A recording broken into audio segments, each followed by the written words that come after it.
on I guess both channels here because I guess I'm doing the intro for both. Hello everybody from my community and Rabid Beavers community. Welcome to the crossover you've all been waiting for, because I know that's what we this has been actually, we're in the works for a while. We've been talking about this for a while, so it's actually good to finally be able to sit down with you, Rabid Beaver, and talk about the road ahead, do some roster reviews. So I guess, how are you doing?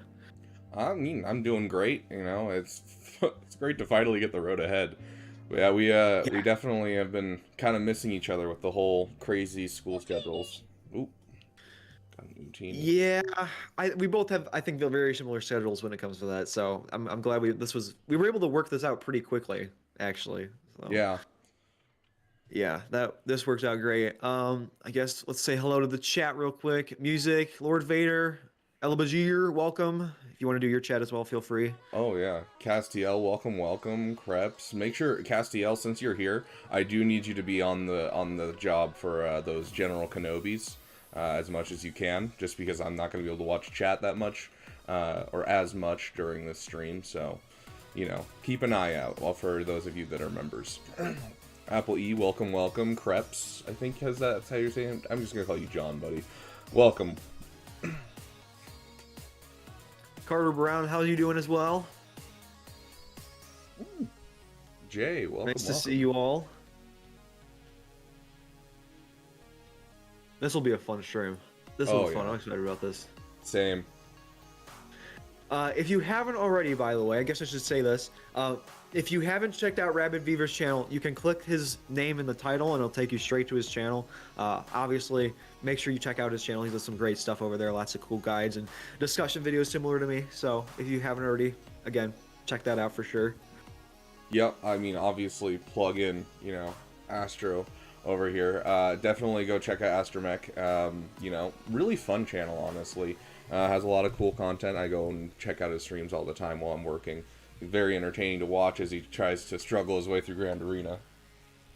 Yeah, we're going through that phase where everyone's 3 times or more GP than you, and they just throw everything on defense, and it's just so much fun. It's so lovely. I love Grand Arena matchmaking.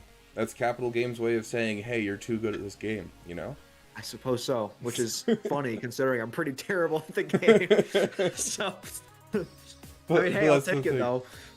The difference between like someone who's not a whale and has a little bit of skill and someone who's a whale is usually astronomical. I guess, yeah. Brandon, welcome to the live stream. Thanks for hopping in to moderate this chat. I really appreciate it. And congratulations on winning your GAC, my friend. All right. Let me know whenever you are ready to move on to actually talk about the road ahead, or whenever, if you want to welcome your chat more, feel free. Just whenever you're ready. We're good for now. We got a couple lurkers, and welcome to those that are lurking, but let's jump right in. All right, let's take a look at this, y'all. The February Road Ahead 2024. All right, so before we get too far into the road ahead here, I want to know what you guys are thinking in our chats. If you want to say, just give like a general, is it good? Is it bad? Is it okay? What is your thoughts on the general road ahead? Because I think generally pretty much everyone's happy about most of it, but what's the consensus here? Is it like amazing? Is it okay? Is it bad? What are you guys thinking? I would like to know. What is your overall thoughts before we go in depth? Because obviously we're going to go in depth on this, but general thoughts before we get too far into this. Loving the road ahead so far. Okay, Jay, nice. Apple E, clutching up against players twice your GP. Hey, it's how you know you're doing great. Nice. John, it's okay. It's okay. Fair enough. It's a W. All right. I'm gonna actually throw out a what is it called? A thingamajig. A poll? Yes. Oh, that's a good idea. And that way people can, just jump in and, take a look. Yeah. Overall, it looks like I'm seeing mostly good things. I'm seeing good, not amazing. Overall, is what I'm seeing. Yeah, that's kind of what I'm seeing as well. Which I think there's a lot of really positive things in here. And I'm Yeah. not saying there's anything negative per se from what I'm seeing, but there are some things that I think a lot of us wish we would have saw in it that aren't there. Yeah. Especially for those of us who are, recently Lightspeed bundle users, because, all of us wanted news on that. Yeah. I think the thing here is that we kind of already knew everything here. I don't think there's anything in here that really surprises me at all. The biggest surprise, and I say surprise in quotes to me, is this new bonus zone, which is not really a surprise. It's just like a thing that's happening. So I don't Yeah. know. And And like, guild gifting. I will say guild gifting also was a surprise. But I besides that, I do want to talk about the yeah. guild gifting quite a bit when we get to it too. Yeah, for But sure. I have a lot of thoughts. yeah, the new bonus zone, yeah, I don't know. I struggle to get hyped about both new raids and new bonus zones and territory battles because of the fact that they stopped making a character associated with them. Like if they made oh shiz, what's his name? Um the guy from Book of Boba Fett. The guy, Not Cad Bane. I'm trying to. Are you talking about like Cobb The, Vanth or? yeah, Cobb Vanth. There you go. Thank you. Okay. Yeah. Yeah, I don't know why I was forgetting his name. Cobb Vanth. Like, if we got Cobb Vanth as like the character for doing the Crate Dragon raid, like you'd be Oh, that able would to, be great. yeah, you'd be able to go do the Crate Dragon raid and enjoy the Crate Dragon raid, and even like players that because at this point there is no one shooting for the Crate Dragon raid. Like there is no guild that's going to be shooting for the Crate Dragon raid because they're all going to be shooting for Endor. So the Crate Dragon Right. raid is never going to actually be played. And so like adding in characters like that would get people hyped and be like, oh yeah, our guild is going to focus down this for a couple months so that way we can get ourselves Cobb Vanth or whoever it might be for whichever raid it is. Right. I don't know. I do wish they brought back the characters with the raids. I think that would have been a great idea. I guess they could have done like a. Well, they probably could have done like Endor Luke for the Endor raid because they have the skin for it and for Luke to sit on the speeder bike, right? So yeah, like they have the great. assets and a way to start it. Although I don't know if they'll add another Luke just because they have so many. Oh. Well, I mean, that hasn't stopped them before. True. But I mean, hey, main characters make money. Main characters do make money, so You're not wrong. I And, wouldn't be hey, surprised. we could use another Han for the Han team. The Han team, dude, that'd be great. Imagine character factions where it's just all the same character. Oh, that would be great. That would be so funny. The Rey faction. Oh my god.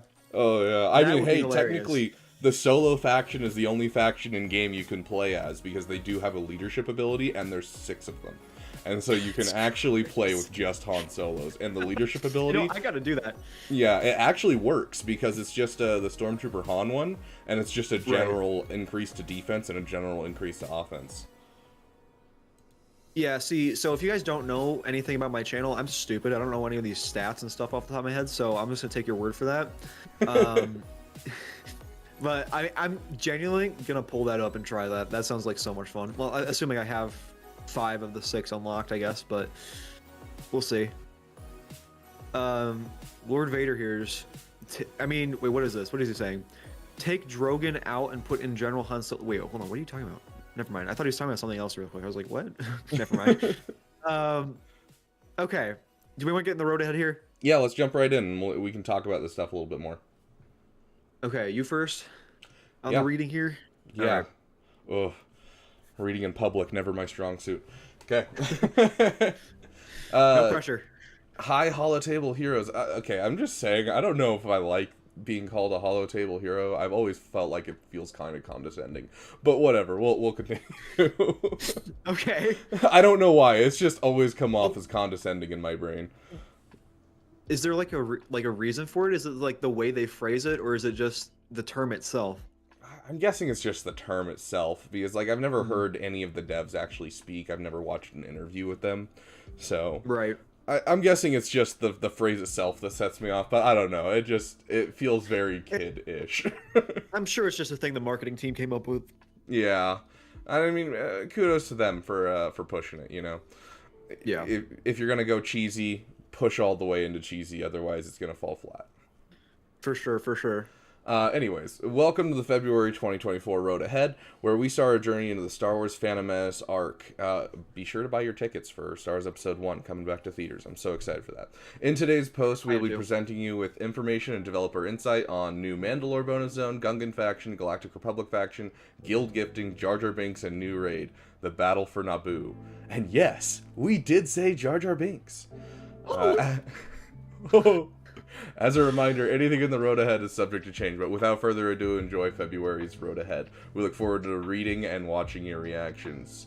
Yeah, Hey, listen to all DG my Devs, critiques. how you doing? Welcome Yeah. to chat, I guess. Look into my eyes and tell me why you aren't Yes. fixing territory wars. I mean, yes, let's react. Let's react. Oh, that's great. I do want to say, I think it's hilarious how much they have to cover their ass in this road ahead. Like, I get it, and I'm glad that they're not giving specifics and saying this is subject to change and not announcing anything specific like that. But it's just funny how much they reiterate it in this, Yeah. because they're just like so unsure if everything in here is gonna happen as intended. So Yeah, I mean, I after guess this, it's hard. after this last year, like, I understand why they would do that. Like, the Leviathan was just so rough dropping. And, like, basically every character that dropped, like, Bo-Katan had the lowest adoption rate of any character ever, which is not surprising considering they made her completely not free to play by the time, you know, she hit the shelves. But, like, yeah. Zarkson, welcome. Thanks for being here. Make sure no one says any swear words. Okay, gotcha. No, I guess I should have asked you that before we were streaming. No swearing. No. It's mostly just a joke. Like, you know, people swear. I got one guy whose name is a swear word, so I have to dance around it. I don't swear personally, just for you know, personal reasons. But my chat can do whatever they want as long as it doesn't step over, like, you know, the line. Okay, gotcha. Yeah, it's pretty much the same here. Also, to be fair, great thing for our channel. We use damn a lot because, you know, we have the damn Discord and we have a damn fine channel. That's great. And damn is not a swear word according to YouTube, so it works out great. If you haven't already, checked out Rabid Beaver's damn channel, guys. Come on. Yeah. There we Come go. over for a damn great time. Workaround. Yeah, I mean, I just have freaking HK47. That's all I've got, apparently. That's all everyone talks about with me, but that's, you know, topic for a different stream, I guess. I mean, he solos every team, so. No, he just does not. Don't encourage my chat. He does not. So, okay. Rabbit Beaver's chat, just so you guys know, don't upgrade Sith Empire Trooper over HK, please. Just please, for the love of God. I swear to God, if I do one more roster review and I see a Relic 7 HK47 with a Gear 5 Sith Empire Trooper at 4 stars, I'm gonna piss myself, dude. He's not that good. Anyways. Agreed. Anyways, the first item for our discussion is the new bonus zone. New bonus zone. While we don't have full details on the new bonus zone, we are working on one and learning our inspiration from Star Wars, learning our inspiration from Star Wars Rebels. So you'll find yourself on a scarred planet riddled with conflict and heavily influenced by the Galactic Empire. So gear up your squad, prepare for battle, and help your guild to victory. Who is required? As we are still working on developing the new bonus zone, the requirements haven't been finalized yet. However, you can expect some of our new Mandalorian faction characters, of course, the pay-to-win Bo-Katan, Dark Trooper Moff Gideon, and some old favorites like Sabine Wren will likely make an appearance. We'll be sure to post an updated list once the requirements have been locked in. So, when they say bonus zone, this is Rise of the Empire, yes? Yeah, so this is Rise of the Empire. That's what I figured. Are you doing Rise of the Empire right now? Yep, I'm doing Rise of the Empire. Yeah, so we go back and forth between Darkside GOTB for Watch Shards and Rise of the Empire. Let's see. Can I open it right now? See if I can open it real quick. I don't know because Territory Wars is going on right now. Here we go. Enter. Dang, I can't look at the map. Oh yeah. Yeah, sadly I can't look at the map. Ours is starting tomorrow. Yeah.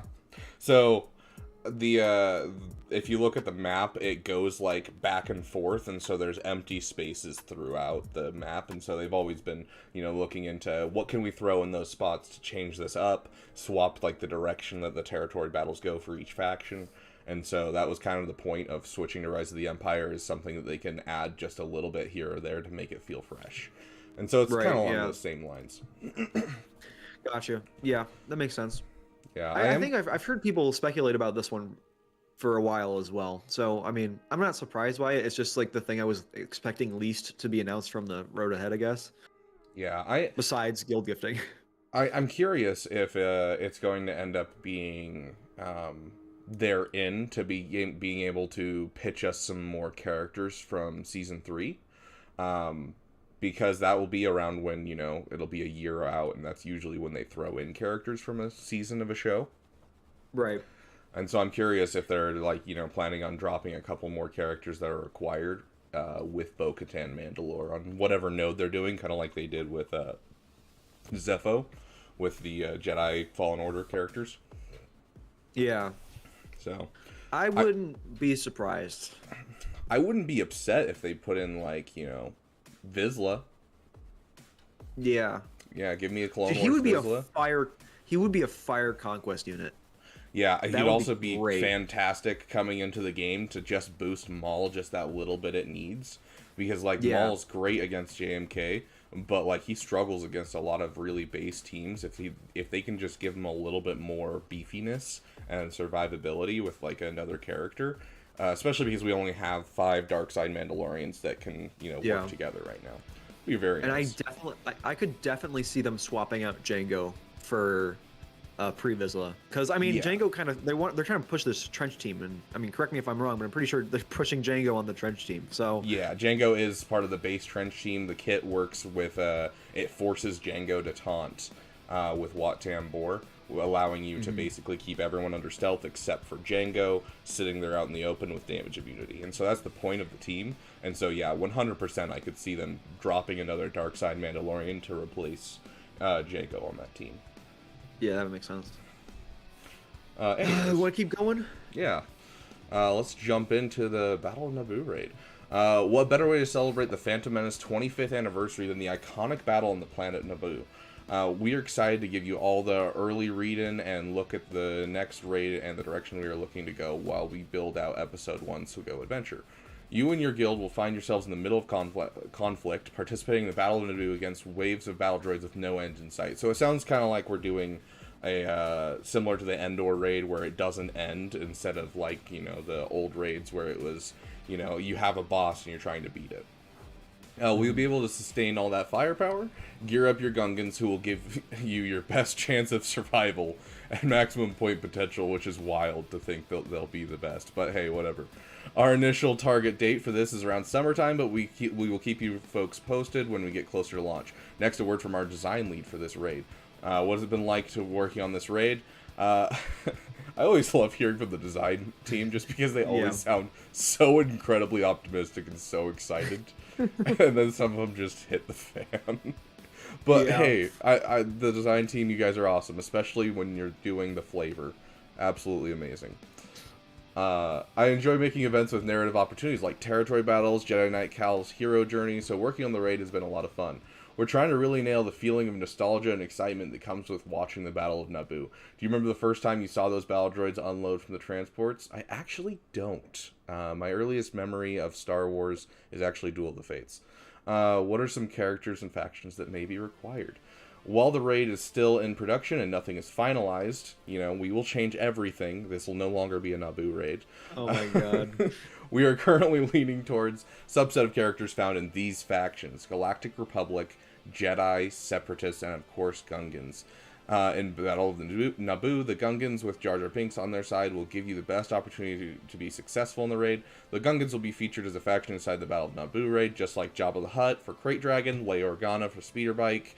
When we get closer to raid launch, we'll be sure to communicate with you the final details so your guild can be prepared for action. I do think it's interesting that they're doing subsets of factions, because, you know, we had full factions in the Crate Dragon raid, where, you know, you could use all of the you know, all of the Mandalorians and all of that kind of things, but then Endor, they kind of brought it down to, hey, you can use this list of characters. And so it looks like they're trying to do the same thing, which means we may not be able to use a lot of, like, our gas requirements, our JMK requirements. Yeah, So- I'm very interested to see what that's going to be like. I'm going to because of this, I've kind of moved a lot of my Galactic Republic and Separatist farming up, so I hope I'm able to at least use some of this in here, but I'm very interested to see how do they narrow this down, because I think a lot of the stuff they did for the Endor raid was confusing in the way that they chose with who can be used, because I feel like I can't think of any examples off the top of my head, but I feel like there would have been examples that they could have added more characters to be able to be used in that raid, and they didn't. Yeah, there's like quite a few Imperial troopers that are just like randomly left out, and like quite a few rebels that are just randomly left out, and so it seemed very pick and choosy. And I don't know if it was because in that raid they had to make their own kits for each of the characters with this new raid that they were doing, which we all love so much. I think that might have been why they kind of did that, is because they had to build a new kit for each of the characters. So this one I don't think will be as specified, I hope. But we'll see. Yeah, I guess we'll just have to see, right? Yeah, but I'm guessing like clones are Galactic Republic, but they're probably going to be excluded. Yeah, I mean for the Naboo raid that would make sense. Yeah. So. Alright. Did we go through the whole thing already? Yeah. Okay. Yeah. Speaking of the Battle of Naboo raid, here comes an awesome new faction, the Gungans. A word from the design team on the Gungan faction. Gungans rarely left their home planet Naboo, they just sit in their Discord basement, and because of this, they're exceptionally proud and protective of their home. We wanted this faction to represent that moment in the Phantom Menace, of them standing ready on the battlefield as the Trade Federation invasion unfolds in front of them. The Gungan team will have a significant upfront power from their shield generator to defend against any would-be attackers. While much of the team works in an orderly fashion, there is a member that may cause a little bit of disarray to the battle plans. So, who are the Gungans? Boss Nass is the leader who commands the Gungans of Untagunga with pride and utilizes their unique technology to achieve victory. Boss Nass's shield generator will provide Gungans a way to avoid damage early on in the fight. Now, I know we're still going through this, but I do want to say we're going to need to come back to this shield generator once we get through this. Yeah, I heard Arnold's speculation on the whole deflector shield thing, and I was like, interesting. Yeah, there's some thoughts there. Captain Tarpals is the decisive attacker that sets up his teammates for success and inflicts sizable damage to the enemies. The Gungan Bombardier, whatever. Versatile attacker that capitalizes. Pronounce it right. What?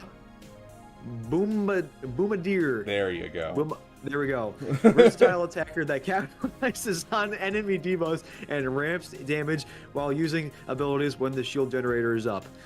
Gungan Phalanx. Gungan. Yeah, Gungan. A stout tank that is willing to assist his allies in need of provide coverage.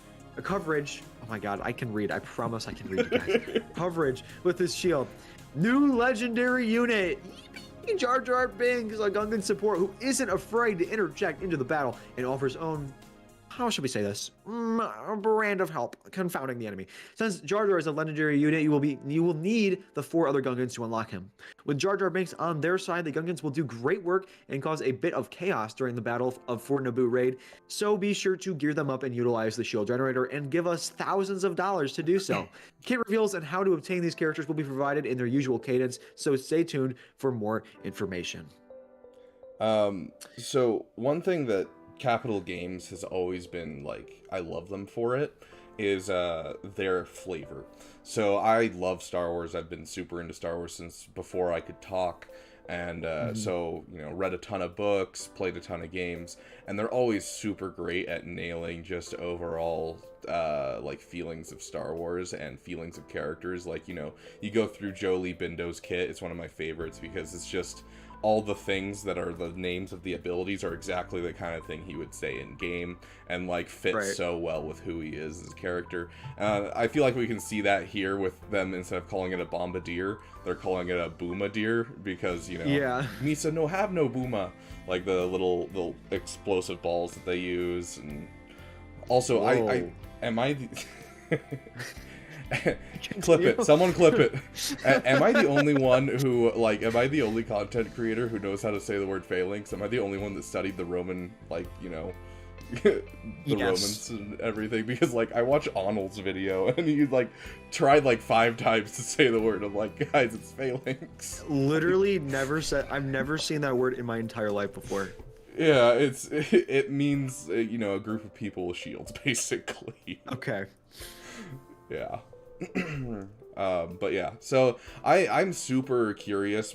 Like, yes, the Gungan faction interests me, and the shield generator interests me, but I am curious what this thing with Jar Jar is going to be. I don't know if it's going to be like a, you know, kind of like giving a debuff to everyone, not just his enemies, but also his allies. But then the allies might get, like, you know, a boost from having debuffs versus the enemies will just suffer from it. Or, you know, maybe something similar to BT. Is it BT or is it Trip? BT, the little one. Where whenever he kills someone, he hits everyone, including people on his team. Right. So, I'm curious the chaos they're referring to with Jar Jar. Oh, Yeah, Goatman, welcome. Do we have a member that can get us a General Kenobi for him? Hold on. Griffin, you're so mean. I also, by the way, I don't know if you know this. I did at the beginning of the year, I did a Galaxy of Heroes bingo. I just DM'd it to you if you want to take a look at it. We just knocked off like 3 things on the bingo from this road ahead. Oh yeah, let's take a look. Yeah. Oh yeah, Jar Jar. Hold on, who was the bad unit that got a lifter? I kind of counted the Radis and the Comeuppance, kind of. Okay, that's fair, because Radis was Yeah. like the worst fleet. Like, Yeah. no one used it. Naboo faction. Yeah. I kind of just counted the Gungans. Yeah.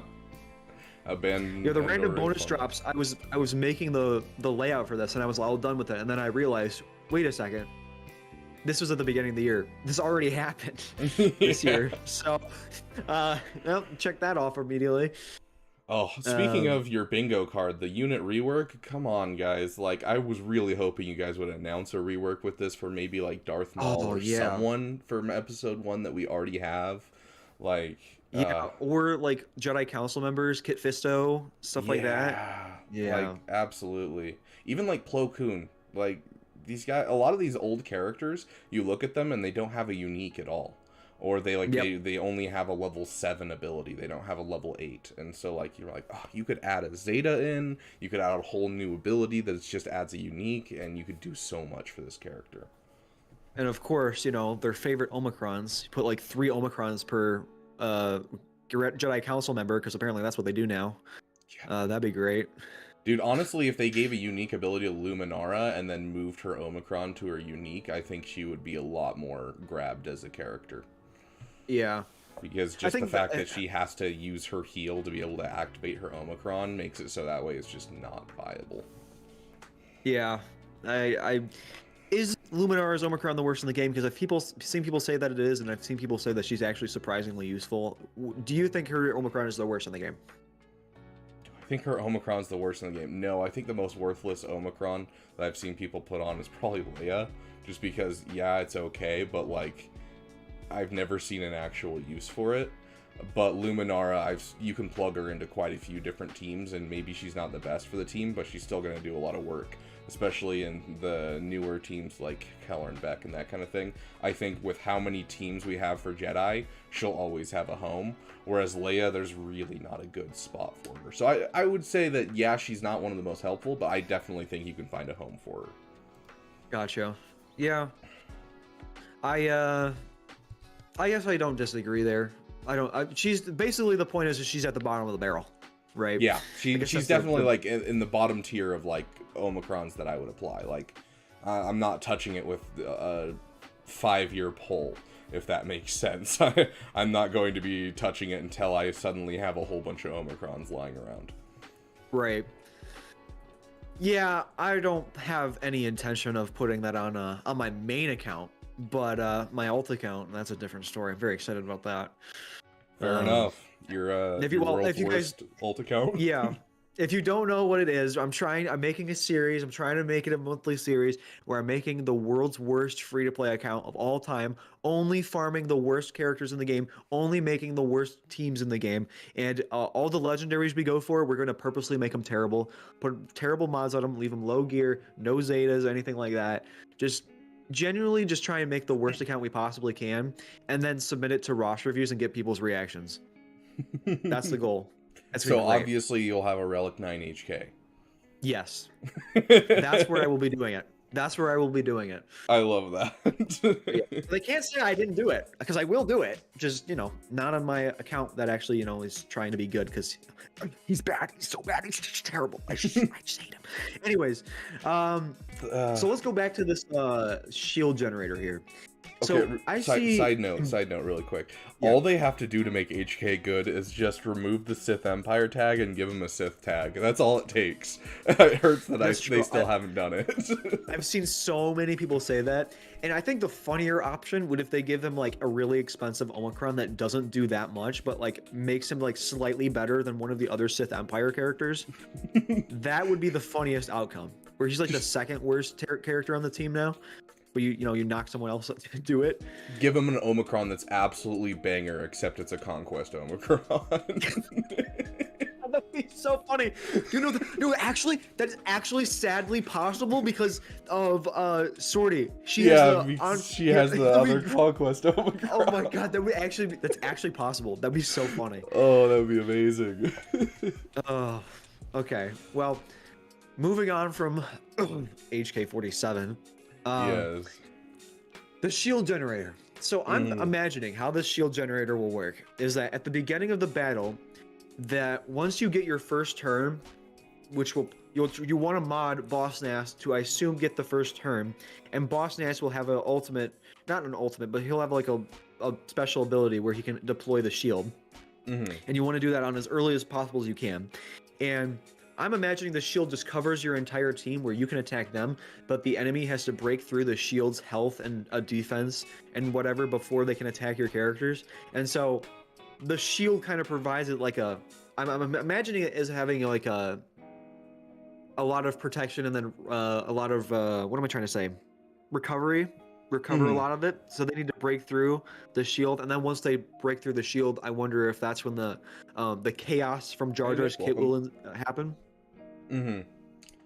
And I wonder if this will be a glass cannon team once the shield goes down. I hope not, but yeah, I mean, it'll be interesting to see because I think there's a lot that they could do with it. They have been leaning heavily into anti-turn meter teams this last year.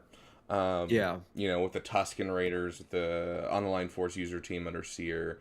And so it could just be like a Boss Nass gets a bonus turn at the beginning and gets this ability, or it could be, each time, it's an effect that starts on the battlefield, so all of them have shield generator, and then, each time an enemy takes a turn, kind of like Cal Kestis, where they give protection up or something like that. They could be doing something like that just to make it so that way you can survive till your turns.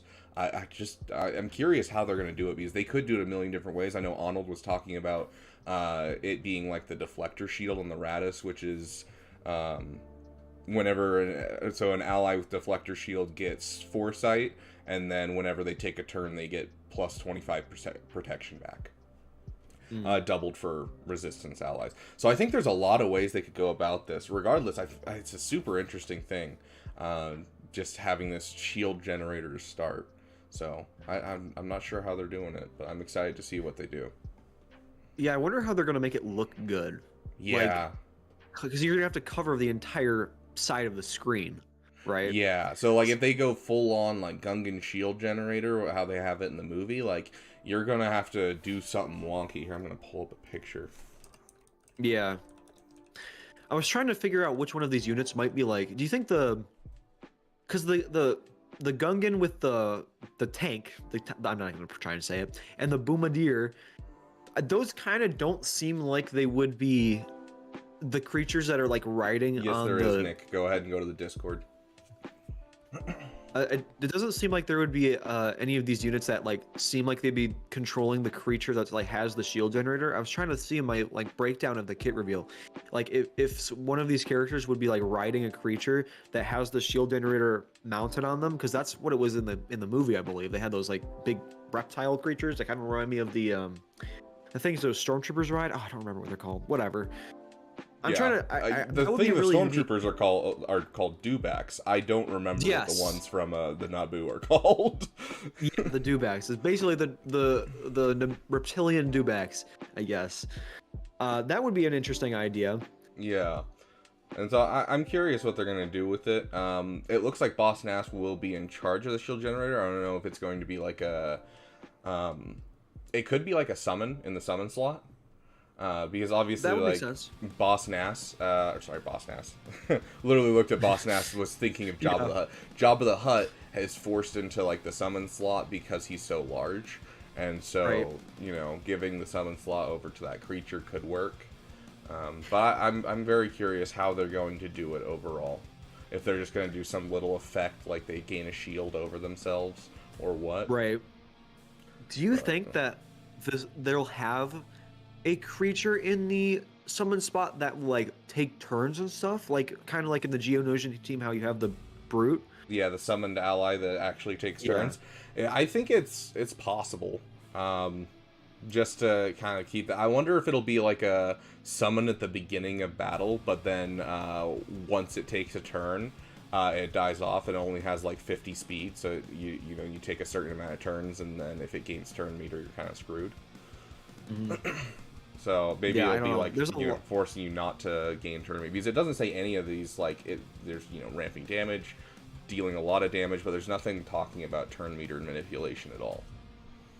Well, I guess these aren't supposed to be, like, finalized kits yet either, right? True. So this is, as they've said a million times in this is all subject to change. So we'll see. But I think there's a lot, and I mean a lot of fun possibilities with this team. And I'm very agreed. excited to see what this is going to be like. Yeah. What do you think this would be a counter to? Just like taking a look at the base, what we know right here, what kind of things do you think this would counter?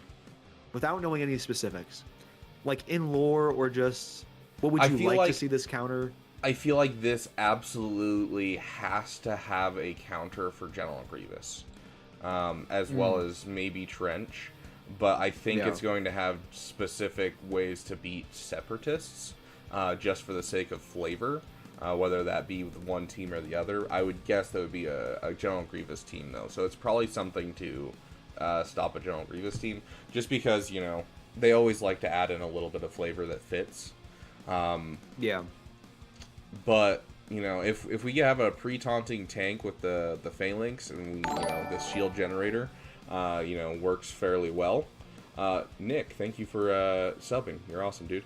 I think that it could work for a lot of things. Like with a pre-taunting tank, you're already looking at the possibility of maybe taking out Darth Revan. There's quite a bit that it could probably take out, but I would say their direct antithesis is going to be droids. So. Also, I think Lord Vader needs more counters. So, Oh yeah, good point. Yeah, Lord Vader could definitely use a counter here. I think there's Yeah. potential, especially because Jar Jar and just hates Anakin so much. I think that would be a great counter. Oh yeah, Just absolutely. For something that's easy to think about. Yeah. In all seriousness, I wonder if they're going to replace Bo-Katan as the new pay-to-win thing that people are going to go for, and then make this a counter to Bo-Katan or something like that. I don't know how that would work, but I wonder if they're just going to sub that slot in for the new best team, the pay-to-win to get at the beginning. Yeah. I don't Well, know. I'm curious what's going to happen. And I think a lot of people take a look at, whoever's the current meta, and they're like, hey, look, it's the meta, but we can't look at things like that nowadays. Like, we looked at Bo-Katan on defense back before she got her Datacron, and she wasn't great. Like, the reason she's doing great is because of her Datacron. Like, Right. I'm pretty sure she could be Imperial Trooper, if I recall. And so, like, it'll be interesting to see kind of what they choose as their direct counter for something, but they have to make it somewhat big, because A, Jar Jar Binks they've been waiting for it for a long time, and B, they're always trying to get you to spend money, and an entire faction coming this year means they're gonna push it hard, and if it sucks, they're gonna push it harder. If we learned anything from the painfulness that was the 6 months of Inquisitors, where it was every Inquisitor was increasingly bad. Then we got all of them, and we're like, this is still awful, and then they gave us Grand Inquisitor, and like, it's still bad. Yeah, that's when I was coming back to the game. and taking it seriously, and that's the stretch I'm currently on, and I'm hopefully gonna stay on. I vaguely remember that, and God, people were so mad that it took forever to get that Yeah. back around, that investment back around. I don't know why it took so long, honestly. And then they doubled down and like, okay, you're not spending on our characters. We're gonna make a character that makes all GLs obsolete. All you gotta do is Relic 7 all of these characters you hate. Yup, of course, right? uh, That was one of the times of all time. oh yeah. So, do we have anything else to add to the Gungan section here? I just think that the flavor of Captain Tarpals being the damage dealer is always nice, because that was the one time I actually voted for the Gungans, was that episode of Clone Wars, where he took on Grievous. Dude, Captain Tarpals is by far the best Gungan.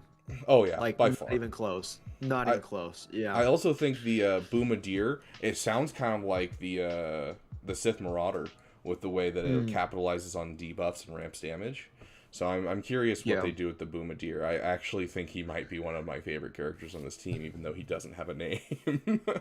Yeah. You know how, like, in the game, I've talked about this before on streams. You know how in the game they have characters that do these stupid, in my opinion, stupid, terrible voice acting lines, where they'll have, like, Darth Vader when you guys go.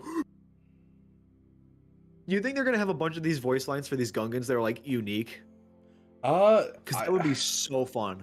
It would be fun, and I think there's a possibility of doing it, because I mean they've done it for different characters, and they do it more for newer characters, and so I definitely think it'd be a lot of fun, and I think that they might do it just for their own sake, like just have their own people working for Capital Games, just be like, yeah, let's get into a box and do this. That'd be so funny. Yeah. Oh, Just imagine Crumb being the voice for Boss Nass. Oh, that'd be so great. Yeah. Okay. All right. You want to move on now? Yeah, let's go on to the Queen Amidala. Hold on one sec. Let me double check through chat, because I haven't looked really. Oh yeah, we should go through chat real quick. Yeah. So welcome, Nick. Happy Sunday to you as well. But yeah, so roster reviews. You go to our Discords, either one of our Discords. We both have a roster review channel. We're gonna go there first for checking for roster reviews. And then we'll look at chat next, and we're just going to take turns going out of our Discords, basically. So go ahead and hop in that queue. Pyomai, welcome. Yeah, I hope the Gungans have Grand Arena Omicrons, too, just because I hate Territory War Omicrons, and especially, dude, the pain that I have seen of people getting the Lightspeed bundles and being like, oh yeah, Finn has an Omicron, he's a great team with Zori, I'm gonna drop it. It's a Territory War Omicron, right? And it's like, nope, it's Territory Battle. Oh my god. Rabbi, I'm gonna interrupt you real quick. I have someone in my chat. He's a new regular.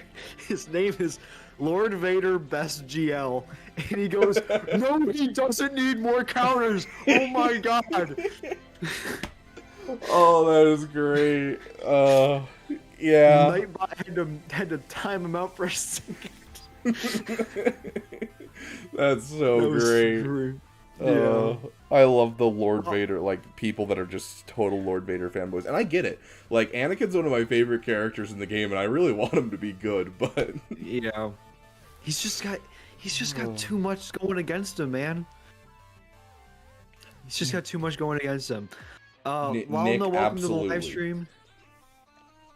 E-Man, hello. Clone Wars Chewy, hello. Uneasier OP, welcome as well. The link to the Discord, in my chat, you can use !Discord, and Nightbot will send you a link. Or I assume there's a link in both of our descriptions of the stream to join our Discord server. That way you can get in early on your roster reviews, or you can pay and do it even sooner. But you don't have to, obviously. So we're just going to take it priority from paid ones to Discord ones to YouTube chat ones, and we might cut off YouTube chat depending on how long this goes. I just DM'd you really quick. I'm not comfortable saying that one on stream. Holy shit. Oh my god. Whoever said that, you are mentally unwell. You need some help. You need some serious reconsidering of your life choices. The digital footprint is real, my friend. I'm just letting you know. I'm just letting you know. And my chat, you don't want to know what it is. Don't worry. Hey, Griffin, I'm just saying, if you want a new account to go for Lord Vader, my free-to-play account, the members decide what I farm. Currently, I'm farming Afra because of them, so if you become a member, you'll have a chance to get me to go for Lord Vader as my first GL. Oh, that would be funny. That would be Yeah. funny. I like that idea. I need to include that for my tier 6 members, is like them having more say in content. I think that's a great idea. Yeah. Let's see here. I had something I want to say. Lord Vader says they're definitely going to give Jar Jar a raid Omicron like the Scout Trooper or something. I don't know about that. I really well, hope they don't. I could see them giving someone on this Gungan team a raid Omicron, like maybe like the Boomadir, but I don't think Jar Jar. I think they're going to specifically give him Grand Arena Omicron because they want people to go for him, and everyone they know people prefer Grand Arena. Yeah, like if they were to rework, one of my viewers actually just said this. He said, "Would I like Territory War Omicrons if Territory War got revamped with good rewards?" Like absolutely. Like I would start being a lot more invested in Territory Wars if they were to do that. And like that's the thing is that's one of the big hopes I was hoping out of this was maybe we'd get a little snippet about, hey, we're looking into Territory Wars, but no. This is Lord Vader best GL guy is telling me that I should get Lord Vader as my last GL on my worst account because he's so good, and you should get Leia first. I don't know. I really don't know about that, buddy. If I ever go for a GL, I'm not going to, but if I did go for a GL on that account, it might be Lord Vader. It might be Lord Vader. Lord Vader was actually my second to last on my list when I was first making my farming plan. But then, because Rey just doesn't share requirements with anything, right? And her requirements just weren't great at the time when I was looking at it because the Zori didn't exist. But like now I have Rey, so I guess Lord Vader's my final Galactic Legend I'll get. Yep, that's exactly the same story I had. Yeah. Naboo is a part of the Galactic Republic, but it would be great if they also had a separate tag. I agree, Clone Wars Chewie, but it doesn't seem like they're going to be adding enough units for specifically a Naboo tag. I mean, if they do that, though, they can afford to put in more units. We'll talk a bit about this a little later, but it would cause them to put in units that we normally would be like, oh, we're going to steal for other teams, but then make them so they're only good if they have like a Naboo leader kind of thing. Right. I know we're not really getting into this, but everyone's already talking about it in my chat. The two characters with Queen Amidala is absolutely Captain Panaka and young Obi-Wan. Oh yeah, that is 100% my thoughts as well. But the problem is, if we get a young Obi-Wan, he's going to have the Jedi tag. And so this is actually what because we were about to get into this, so we might as well jump in right now. With Obi-Wan, I feel like they have to give him some way to make it so he doesn't get pulled away to Qui-Gon. Because everyone's going to want to throw him on a Qui-Gon Jinn team. Like, just out of flavor, out of love of the character, because everyone wants him. He is, like, the absolute obvious choice. Right. And so, like, giving him the addendum of, like, giving them a Naboo tag, and then being, like, if he's under a Naboo leader, he has kind of similar to the Rule of Two Bane kind of thing, where one unique turns off if he's not under the right lead.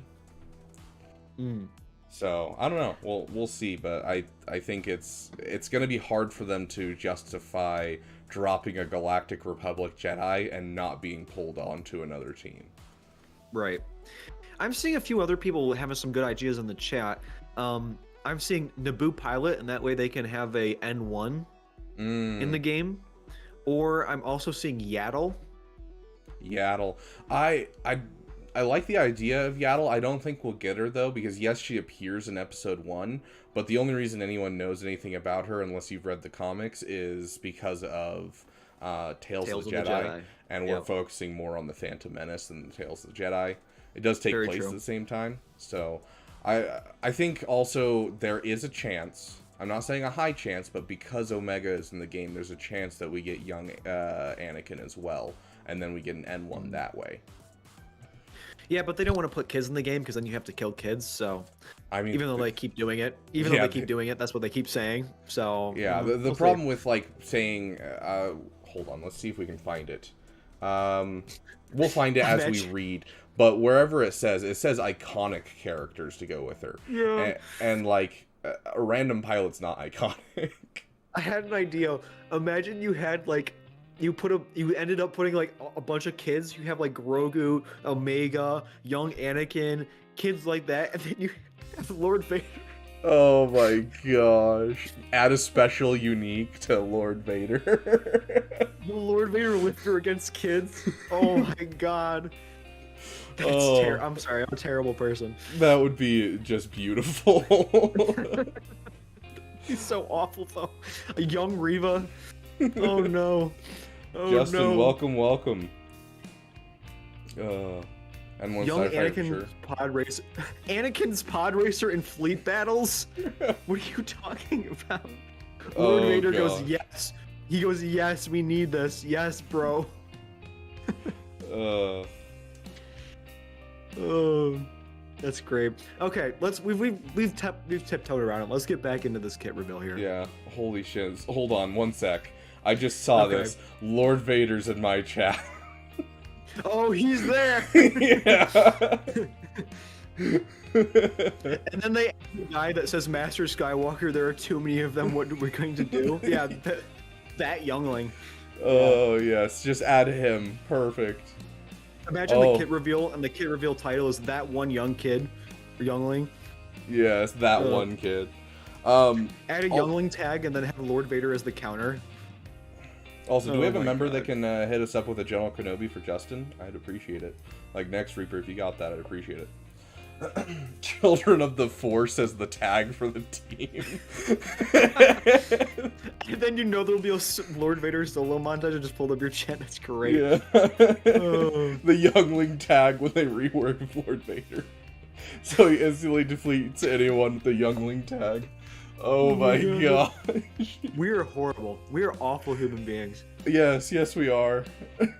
Oh no. Hopefully the breakout character from the Phantom Menace will be an eligible tune. And yes, we're talking HK-47. When HK-47 in the Phantom. Queen Amidala and the new Galactic Republic characters. Another iconic character is making her way to the holotable. Queen Amidala. She will be a future Conquest Chase character, as well as accompanied by 2 characters for the Galactic Republic faction. While also we don't have full details ready to share on their supporting cast yet, we will say these characters are also iconic and can't wait to tell you more about them. Young Obi-Wan and Captain. Now let's hear about from the design lead working on Queen Amidala. What does Queen Amidala do? She does some very interesting new things that haven't been seen a lot in Galaxy of Heroes. Without going into many details, there's a lot coming with her that's going to be fun to play, while also making you learn to get the most out of her squad. We're still looking on the details and functionality, but I'm excited to see the reaction that is to come. In a later section, we'll go over decoy mechanic a little bit. Dude, I've been begging for the decoy mechanic because like everyone was like, "Oh yeah, I want young Obi-Wan." I'm like, dude, I would love like an entire Padme team of just like Dorme and all of the different decoys, and like Queen Amidala gets stronger for like each one that goes down or something. Like I would love that. So Well, they go into it a little bit later, so we can maybe see what that's about. Yeah. How will they synergize? She has some interesting mechanics around fairly unused buffs in our game. I think using her squad to gain the most potential out of the buffs while staying behind the decoy mechanics will be crucial in making the most of her team. I want to say this, that maybe I've just read a lot of kit reveals at this point, but this feels like the most generic, like, teaser for a character they could do.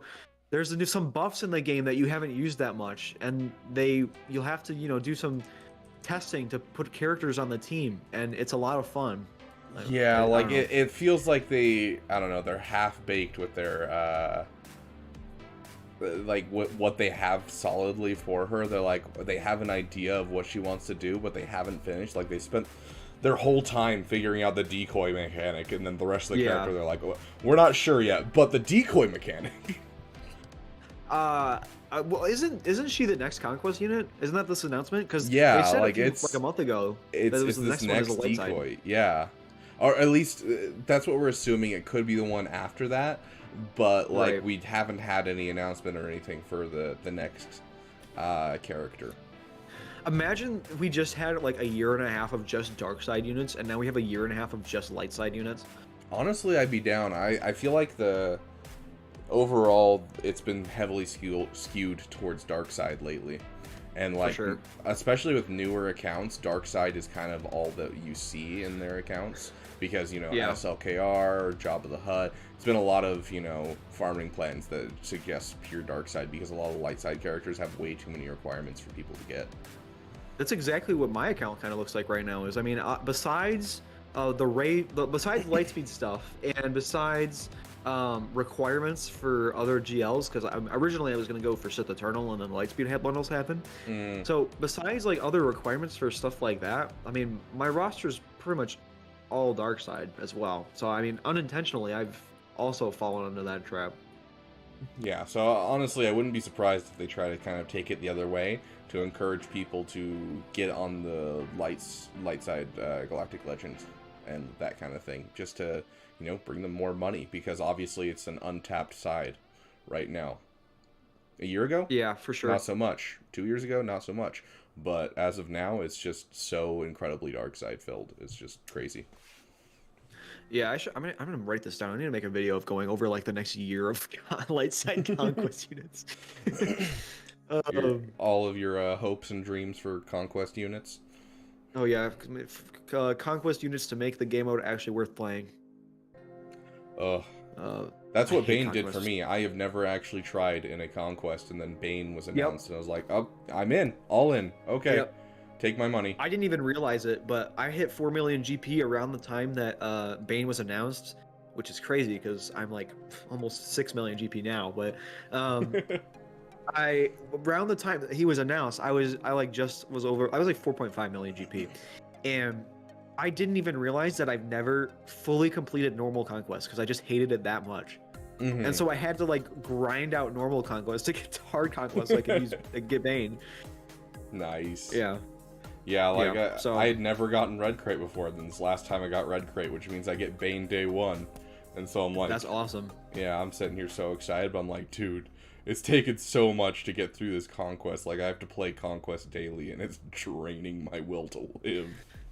Yeah, I'm also playing Conquest very regularly, doing 3 or 4 refreshes, and still, I mean, I still didn't get Red Great, but I did go a lot heavier on my Datacron farming this last Conquest unit cycle because I really liked this Datacron set.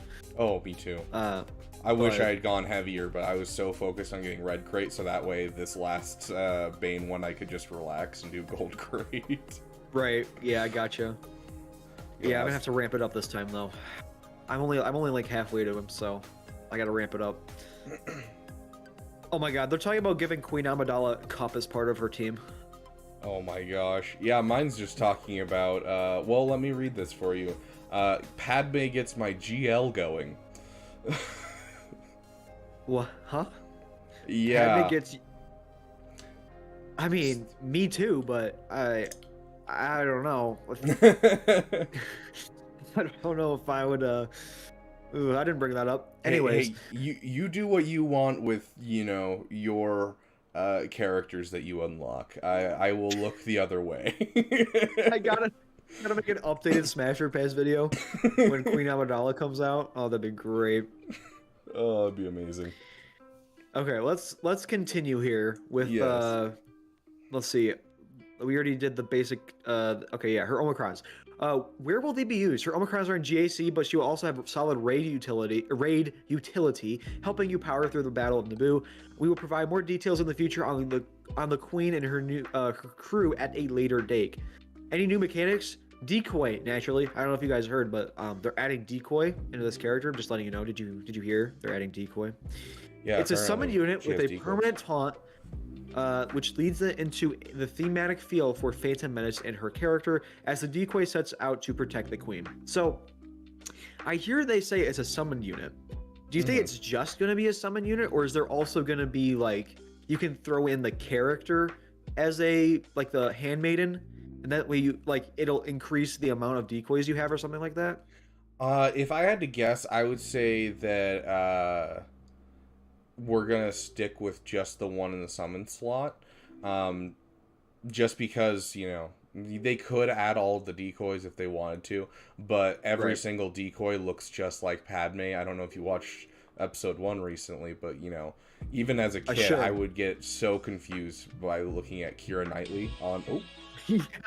Keira Knightley Yeah. on screen and be like, wait, is that Padme? And it's like, no, it's not. I didn't even realize this until like maybe 2 years ago that Yeah, it was Griffin. Keira Knightley. I just thought Natalie Portman just played all of them, and they like just well, not all of them, but like all the main ones. I just thought it was Natalie Portman, and Yeah, then they just just had copy and other people. pasting. Yeah, or they just had other lookalikes as the other body doubles, and then when there was like the important scenes, it was just Natalie Portman. I didn't realize it was Keira Knightley throughout that whole movie. Yeah, and Which is Rose crazy. Byrne too, whoever that is. That's a actress I don't know. I don't know actors and actresses almost at all. There's like a list of mostly Star Wars actors and then a couple other people that I know, and that's basically at ADP. Rose Byrne, who's that? Let me take a look. Byrne. I swear, if this is like, She's in Insidious. okay, I was gonna say, I swear, if this is a star She's in of the first, special X-Men variety. First Class. X-Men First Class. Who's she? in Episode X-Men? 2.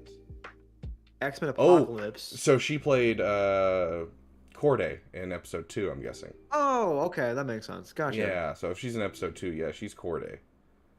Gotcha. They all have fun Star Wars fact. I don't know, maybe it's not a fun Star Wars fact. I was just impressed that I read this book and I was actually interested in it. All of the decoys, when they take over becoming a decoy, they all drop their real name and they take a name that ends in May. So Corday, Dorme, Padme, just so that way it's easier to, keep them acting and being the same because their names sound similar. So That is cool, but does that mean they have to like if the queen died, do they have to change their name again to be similar to the next queen's name? Or is it no, all because of the they won't queens be just have similar... they won't be lookalikes of the new queen. Oh, and, yeah, duh. Okay, yeah. yeah, and so they swap out, Yeah, but okay, that they makes get more sense. they get self-defense training. They get like a huge amount of training just to become, these lookalikes for the queen. But once they leave service as one of the queen's decoys, then they get to choose whether or not they want to switch their name back to their original legal name or keep the name that they've been going with. Gotcha. Okay, that makes a lot more sense. I don't know why I just assumed. Yeah, all the queens are gonna look the same. So Yeah, obviously. Duh, I don't know. I mean, the obviously. one in episode 2 does look similar, so. yeah, she's just shorter, basically. Although I guess she had like a lot of makeup on, Yeah. so I don't know. I guess it's kind of hard to tell there. Mm-hmm. Anyways, let's see. We already did the summon unit. The uniqueness of her kit happens when the decoy is active. Yeah, no shit. Queen Amidala will gain a new status effect called Queen's Protection. And for how many stacks of Queen's Protection Queen Amidala has, I'll say that 10 times fast. She gives double of its effects to the other Galactic Republic allies. Once the decoy is defeated, the Queen gets to take a bonus turn, gains a gnarly locked buff, and inflicts an enemy with something nasty. So it's just standard Galaxy of Heroes ability. Okay. Yeah. How's it been Basically. working on Queen Amidala? I legit lost my mind when I found out I would work on her. I don't know about you folks, but I feel like Queen Amidala has some of the most iconic costume designs in a movie. The dresses, the makeup, the clowns, but the crowns. It has everything. So much. Okay, sorry. She is. Okay, CG. I'm not making fun of you. So much that I just wanted her to, as iconic as she was in the Phantom Menace, trying to match that has been challenging, but something I really looked forward to every day, especially since she has such a role for me growing up. My hope while creating this character is that I give her the justice she deserves through her abilities and viability on the Galaxy of Heroes holotable. I'm just saying. Oh, you get to do guild gifting? Oh, you lucky dog. All right. I'm just saying, Astromech was making fun of you, Capital Games. I know you're watching our reaction. No. Was. Capital Games. I need you please in pay response me. to make an HK Datacron that will take over the game. Oh my god. You know, no, I'm being serious. You know is that if I get big enough, it's actually possible that they do that. Yeah, which would be really entertaining. If I get to like Nooch's or God forbid Arnold's, well, not God forbid, but God hope Arnold's size, that's genuinely possible. Yeah. I don't know. Asteroid Winter the reviews. So all the people that are joining both of our chats right now and looking for Ross reviews, they're always going to be at the end of my live streams as usual. We're going to get through the kit and then we're going to do the Ross reviews. Yep. And yes, Lord Vader, the guild gifting, your guild can buy you Lightspeed bundles. Anyways, let's continue with guild gifting, unless you have anything else to add. I do want to add, speaking of what you just said, no, we have not gotten anything about Lightspeed bundles. But if there's anything to indicate they're either bringing them back or bringing in new ones, it's the fact that they thought of, how can we make more of a paycheck off of Lightspeed bundles? What if we were to allow the people with money to buy them for the people who don't have money, because they're such a good deal that who wouldn't buy them for their guild mates? Yeah, that is a good idea. I will definitely get into my thoughts more on how that could have worked better in a little bit here, because I don't want to spoil the topic here, because I think this is going to be the most interesting part of this stream, to be honest. Yeah. But I do agree that they saw how well the game was doing at the end, and they're like, what if we doubled it? Yeah. Doubled it and give it to the next. Yeah, double it, give it to the next person, literally.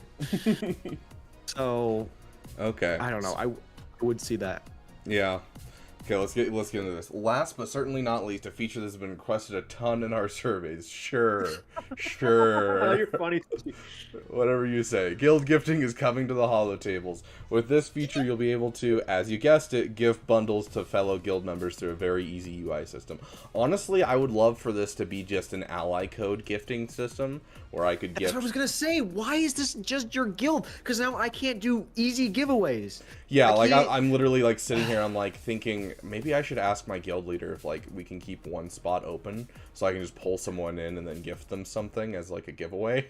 And then I also have the issue is because, you know, we're content creators. What if someone wanted to like troll us and then send buy our free-to-play accounts Lightspeed bundles? Yeah, can you like deny it?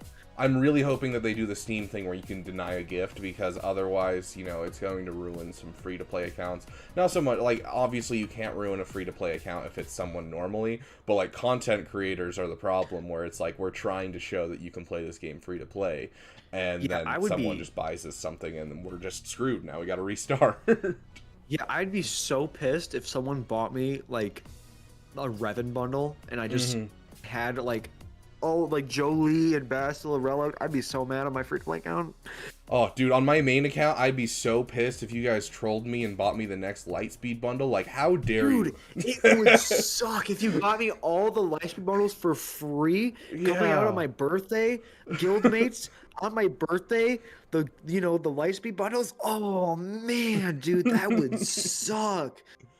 But yeah, no, like it's a weird thing to have a problem for, but considering that this company doesn't really push itself out there. Most of its like getting out there comes from the content creators, and so you know, harming the content creators' free-to-play accounts can actually be detrimental overall. So yeah.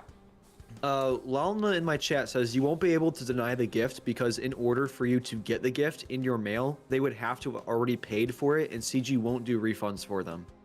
Yeah, that's fair. And you can see in these pictures, we'll get to it, but in these pictures, there's only details and accept gift. So I'm curious if you don't accept it, if it's similar to like something that expires in your inventory. I wonder if they'll give a hopefully refund, or what will happen with that. But we'll get into there. Let's keep going. Very easy UI system. Look at that. You know, for something where you spend money, we can finally have a good UI. Beautiful. Dude, the modding was so bad for so many years. I'm so glad they changed that UI. Yeah. Oh yeah. Oh yeah. Below you'll find a few images from our prototype builds that will showcase to you how the feature will work. Go to the gifts in the store tab and select the gift you want to give. So it looks like there might be only certain packs that you can gift. That's good. Little side note that I'm curious about. Let's say, for instance, that $5 pack that gets you the 25 of each Cairo that I always pick up if I have the money lying around. I can only purchase a max of 2. Does that mean I can Venmo my guildmates and then they can purchase 2 of them for me as well?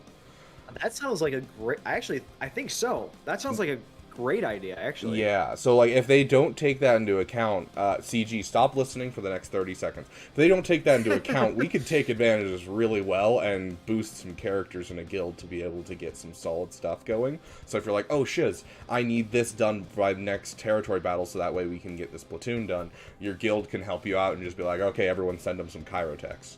So you bring up a great idea. Well, I mean, we kind of were starting to talk about it, but going more in depth into how this is going to affect guilds, I've seen some people with the concern that this mechanic is going to completely ruin guild recruitment by saying, "Oh, well, I'm only 2 million GP trying to get into a 500,000 or 500 million GP guild, but I'll buy you all the Lightspeed bundles and I'll buy you whatever bundles you want if you let me in," and that's gonna like I've seen people worry that that's going to ruin the dynamic of bundles.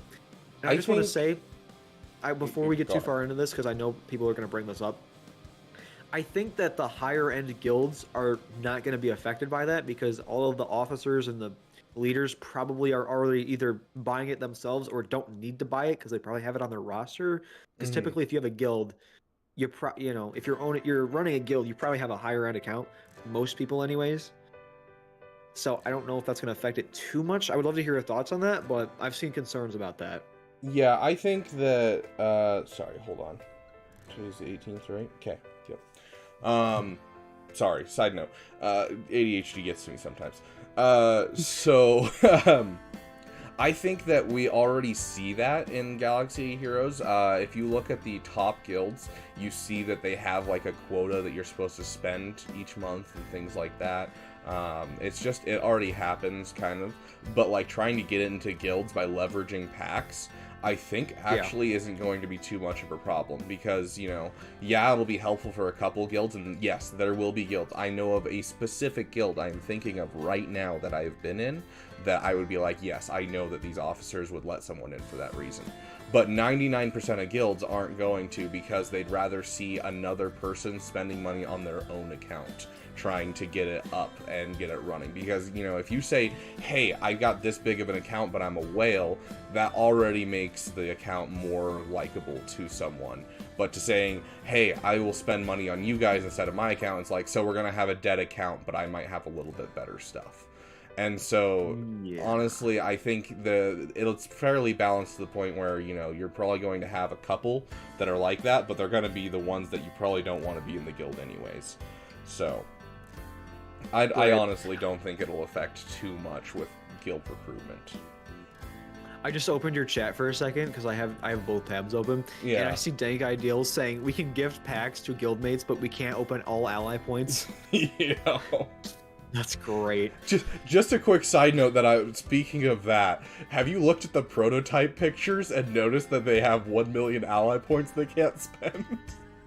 Oh my god. Jesus Christ. I didn't even think anything of it. But oh my god. Yeah, I saw that. I was like, someone doesn't have hot utils. Sucks to suck. It's almost like you guys should add something in because you struggle with this too. Yeah. I don't know. I really don't know why this is such a point of contention. You'd think this would be obvious. You'd think this would have been something they added like 6 years ago. But especially because it's a huge source. Like I just opened 25,000 of that stuff, which doesn't take me long to get. That's a couple days worth, and I got 60 shards for my shard shop, and I'm like, heck yeah. I'll spend a couple weeks where I don't go into my hot utils, and then I'll go in and do it, and I'm just like, oh, there's 400 shards, sweet. Let's get some year 13s. Yeah, I don't have hot utils or an auto clicker. What I'll do is, like, if I'm in class or something and I'm bored out of my mind, I'll just pull up the game and I'll just spam the bottom right corner of the ally and point just keep clicking it. And just spam that for like 45 minutes. Yeah, I do the same thing with my free to play in class. That's great. Yeah, that's just how I do it. I don't know. Yes, ADP, you can spend 100k at a time in the Datacron shop, but you're not getting a very good, return on your investment. I'd rather just be able to open the Bronzium packs. Yeah, since I was going all out with my my Datacron farming last Conquest season, I did that and I felt so bad about it. I had like 200,000 saved up, by the way, so like it wasn't I spent all of it at once, but In my opinion, I would have rather bought that Datacron stuff that I bought than have to sit there for an hour and a half to open all that. But still, it's not like if you don't have a lot of it laying around, that's not a good investment with it. Yeah. So, but yeah, so sorry, what is the Hyper Datacron bundle? I don't know if I've ever seen that before. Sorry. I literally was looking at these packs and I'm like, I don't know what these are, but I don't want to say anything because maybe I'm just stupid here. But yeah, I know that these packs are. The Sabered Hand and the Guardian Mech, those are the ones that just give the 30 shards so you can finish up without having to spend money. This top row I figured, but this bottom row is like a little different. Yeah. So, I don't know. Guilds will for a donation week or month. Like, if a guild is going for Riva, one guy is stuck on Kairos. Whoever will send those 5 Cairo packs. Okay, yeah, I could see that. Having, like, basically, you know, hey, we're trying to get Riva, so we're going to take one person and we're going to, you know, whoever can afford it, drop Cairo packs to that person. Hey, Guild, by the way, I know you want me to push Riva. You know my ally code. Just saying.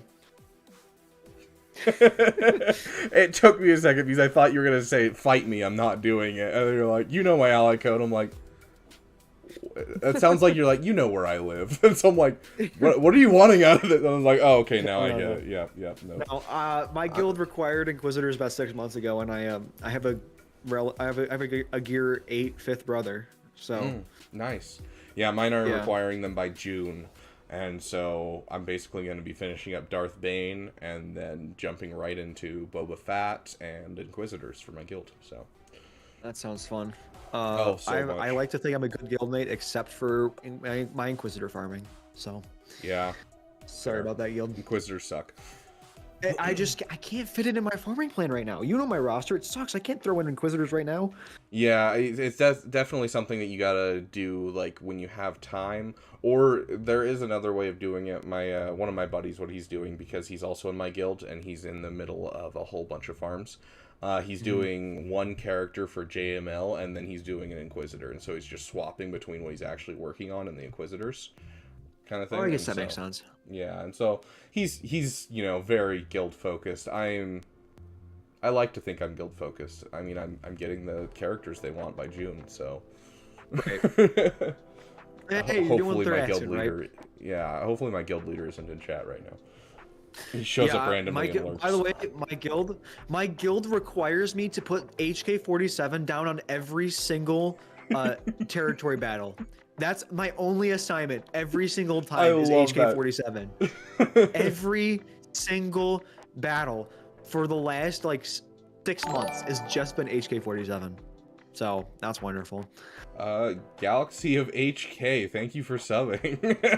No, Roystone, no, you're going over there spreading your HK propaganda. For some reason, someone in my chat said this like a month ago. They said SWGOHK47, and that's just something that's stuck for some reason. I love that. I don't, but I guess it's a thing now.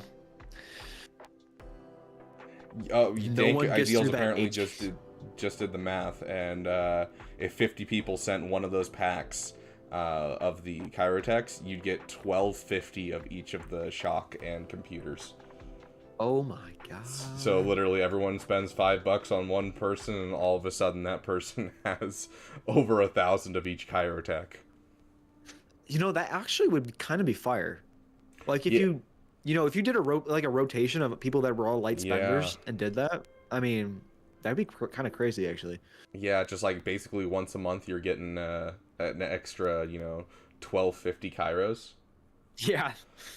And CG gets $250. Yes, you're not wrong. You're not wrong. Well, that's why they're doing this. Yeah. And then the Lightspeed bundles come around, and then the guild leaders buy the Lightspeed bundles for every person in the guild, and then. Dude, I offered to buy the Lightspeed bundles for my buddy who stopped playing the game. Like, I definitely could see this happening. I've seen a lot more people, not necessarily come back to the game, but I've seen a shocking number of people that are like in my chat that are friends with someone else that started getting into the game because their friend told them about the Lightspeed bundles, which is crazy. Because like I've had to review like people's wife's accounts because they got the Lightspeed bundles a few times. I'm like, wow, this is like really awesome. Yeah. That people are getting into the game because they have such a good skip in the game. Mm-hmm. Yeah, like so there's a guy who shows up occasionally. Good to see you, Roy Stone. Welcome. Like there's a ton of people who are coming back to the game with it, and like it's super helpful for those people who are like started out heavily with just farming what they enjoy. You know, chasing kind of the characters that they like. And so it's a huge boost to that. And like I've seen people, like I've got a guy whose wife is huge into the game, is in one of the top guilds, and then he joined the game just because of Lightspeed bundles. Like, yeah, it's everywhere. That's awesome. So I guess, you know, I guess this makes it a little bit easier for more people to be accessible to that. I think my biggest problem is I don't understand why it's limited to your guild. I really don't. Yeah, like it's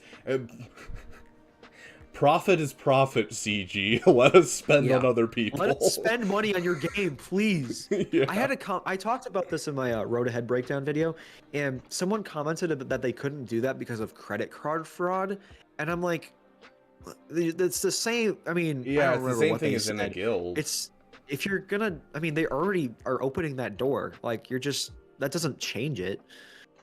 Oh, okay. Hold on. I think we've figured something out for a second. Okay. If you look down at the third picture, the way that it's grayed out, I think that if they've already hit the limit for that pack, it grays out. Oh, like if they already have everything in the pack? Yeah, right there. Guild member 5. Due to Yeah, player level unit investment or purchase limit, they are ineligible to receive it. Now they're gatekeeping packs? Bro, that's crazy. I mean, it makes sense because we just figured out you could give 1,250 Pyrotechs to one person, so... Well, I mean, but you can still buy those packs on my free-to-play account. Like, I'm not going to, obviously, but like it's still an option. Like, you can still purchase it at that level. I don't know why you wouldn't be able to gift it. Yeah, so the player level thing is going to be for certain packs. So, like, for instance, Lightspeed bundles are not available till you're level 85. Right. And yeah, so, that makes sense. Like, it makes sense to a certain degree because there is a player level limit. I am curious, are they going to allow you to buy hyperdrive bundles for other people?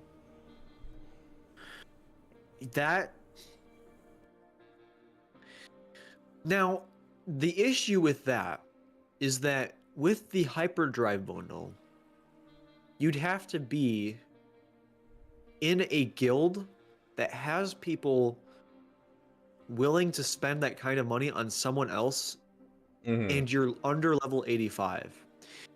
So to be in a guild, yes and no, because this is a gifts tab, and so it's a separate tab from the regular store. So they might throw it in the gift tab as something you can purchase for other people.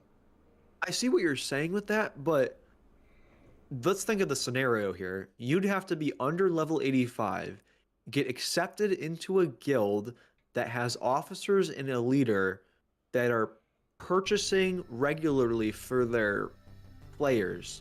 And again, you're under level 85. It's true. It's not likely that someone would ever actually purchase it, unless it was for us content creators, or you know, that kind of thing, or like buying it for a family member, kind of stuff. Yeah, I don't see a world, unless it's for someone you know in real life, where you could get into a guild that has people that would do that for you, and you be at that level. Like I just don't see it. Assuming they add it to that store. I mean, this store could potentially just suck. It could just be these packs that are just, here, buy the new characters, and here's some Datacron materials. I mean, that literally could just be it. Maybe we're overthinking this, but... Yeah. I don't know. I'm also curious with this this last one. If you look at the second to last one, if you look at the inbox, there's not a... sorry, brain not working. There's not an expiration. So it's going to sit there forever. But also they don't put it as a dismiss and details. It's details and claim, which means you might be able to just leave it sitting in your inbox if you're on your free-to-play account and someone tries to troll you. You can just leave it in your inbox, but you're just going to have to be careful not to ever click claim. Right. I would like to know what the details button does. I wonder if it just opens it in the store, like it just opens what the pack, not open like the pack for your account, but like Yeah, opens but what like- in the pack, Mm-hmm. or if it like does that like open up another menu where it gives you more in-depth options of like what you can do with it. Yeah. I don't know. Like if you could say deny in the details button or something like that, and they just want to discourage people from having to make them go through that process. Maybe I don't know. Yeah, I'm not sure, But- or like accidentally hit deny, and then having Yeah. because whenever a company has to do a refund, they do get charged an amount to do a refund, and Right. so like I can understand trying to make it so people don't accidentally do that, just to make sure that it gets to where it's supposed to be. Alex, it's limited to my guild or to guild because it stops people from sending it to the wrong ally code. That can easily be fixed by having like a confirmation. Like if you're gifting it to someone and then there's like a confirmation button, you don't just have to type in the ally code and then press send and it automatically sends, and then you just write, oh crap, I sent it to the wrong person. There'd have to be like a confirmation thing where you like double check it or whatever. Yeah, like I don't literally, you know. I can assume pull up there's- their profile or whatever it might be. Yeah, like I assume you'd have to like assume how this would work is you'd pull up their roster or pull up their little button. You know, like when you type in their ally code and you see the squad arena, the fleet arena, and their GAC. I assume that's what it would pull up when you say confirm to this person or whatever. Yeah. So I don't know. Yeah, I don't know. They could easily do it. Right. Also, Also, what is this? wait, sorry, you first. What is this pack at the very bottom? I was just about to say that. Oh, What like, I am just looking realized at? it's just like, oh yeah, we give you these 2 Geonosians and this other character randomly, and TIE then fighter pilot. 10 and 12 shards for each of these. I don't know if I've ever seen this pack. Like, This is the most random pack ever. They give Yeah. you 2 of the same Geonosian and then 12 shards of the same Geonosian. And the Geonosian is light side, by the way. Yeah, And the the- Night Sister Initiate is light side. and the Geonosian is also T-posing and not any of the art for any of them. Yeah. So I guess maybe maybe this is just all placeholder. That's just such a Yeah, weird pack, though. but maybe it is all placeholder, but the fact that there's a pack that gives 3 characters and then a whole bunch of shards for other characters is just weird. That is weird. I don't know. This is like a half light speed bundle. Yeah. It's like a light skipping bundle. Like not Okay. light speed, but Let's hit the last little bit and jump into some roster reviews because I do have to get to work at some point. oh yeah. Okay. Final thoughts from Star Wars Galaxy of Heroes team. CG Meathead. I thoroughly enjoyed talking about these amazing characters coming to Star Wars Galaxy of Heroes this year. Personally, I'm excited about the Gungans and Galactic Republic faction and Queen Amidala all the way. Okay, I'm trying to figure out who I'm going to go after first. Bro, you're gonna have a testing account. Okay. Take a hot second. 1 second. Okay. Curious. Are we going to have a regular Republic faction instead of Galactic Republic faction, so that way they can make sure that Obi-Wan doesn't work with Qui-Gon? I wonder. I think that would be too repetitive, though. It I would don't be know. probably too repetitive, but just the fact that they called it Republic faction under Queen Amidala, I was like, That's true. Sounds they like it said might be the a Republic separate faction. thing. They said It's- the Republic it's faction. fair, Okay. yeah. Yeah, I don't know. That'll be a late night with coffee, snacks. I don't really care. A couple gifts. I look forward to my guild sending me gifts, bro. You work on the game. I mean, me sending people in my guild gifts. Okay. Conceptually, the raid feels awesome. Having been able to sit in the meetings for the Battle of Naboo raid, I can easily say the passion and excitement displayed by the folks working on the raid, especially for how they want to capture the moment properly, has been exciting to see and experience. All right, CG Miller, Phantom Menace celebrating 25th anniversary this year offers a select platform to introduce some Episode 1 content, namely Naboo and Gungans, featured Spotlight, one or only Jar Jar Binks. If you couple that with fending off massive horde of Trader Vader, okay, I'm just gonna skip ahead to see if there's anything interesting. On-screen synergies, inspiration for ships. Hold on. We love leaning into on-screen synergies and scenes as the inspiration for our character ships and events in the game, and Phantom Menace, our Phantom Menace content is perfect for this. So it sounds like we might. Hold on. We could either get a, we could, alternatively, an N1 starfighter, or we could get the Nubian starfighter, or not starfighter, but the Nubian starship that they use throughout the movie with a Queen Amidala pilot, and maybe perhaps one of her other allies as a pilot. What if they also had a Galactic Republic transport with Qui-Gon and young Obi-Wan as pilots? That would also be one as well. They could have a special ability where they blow up at the very beginning of the fight. They just instantly die. Yeah, that'd be great. Uh, but yeah, so it Okay, looks so like we I'm might be just now getting a thinking couple about this. ships. Yeah, I'm just now thinking about this. I've heard some people say, "Oh, we'll get the Malevolence, or we'll get an Admiral Trench capital ship, or the Resolute." Which, by the way, I think we're never going to get the Resolute in the game because we already have two Venators. But Yeah, um, as much as I hate to say it, I think you're right. what if we got Newt Gunray as a Trade Federation Lucre Hulk capital ship? Yeah, then move all like uncrewed allies basically over to that one, and then have Malevolence Yeah, kind of like how it's clones in Galactic Republic with Endurance and Negotiator, doing the same that people thing with totally the use. droids. Yeah, And I could see that for sure. that would mean that they like next year, when they are away from Phantom Menace, they can add in the they're called Tri-Fighters, right? From Episode 3. Yes, I think. Well, there are Tri-Fighters. I don't know which ones you're referring to, but there are Tri-Fighters in Star Wars. The little Tri-Fighters that are unmanned in Episode 3, the droids I use. think so. Yeah. Yeah, there's the Vulture droids, and the Tri droids. Yeah, Yeah. So, Lord Vader says that the Lucre Hulk would be too big. Bro, we have the Executor in the game. yeah, Do you know and how like big the Executor is? a Negotiator uses like, multiple other ships with it, and technically the Executor and the Finalizer are similar in size. Yeah. Like, at this point, I don't think. I don't believe think that a we Lucre get Hulk is the at all. oh, what is the name of it? Episode 8. Snoke's ship. I don't remember the name of it, but I believe we the can get that at this point. I'm surprised we don't have Snoke. Yeah, so my theory right now is that Snoke will be a lifter for SLKR, because we've Yep, seen I a was just about major to say lifter that. for each of the big galactic legends, but SLKR is still holding on to the Night Sisters at this point. So I definitely think they'll be adding something in the next year for him. Gotcha. The Supremacy. Yep.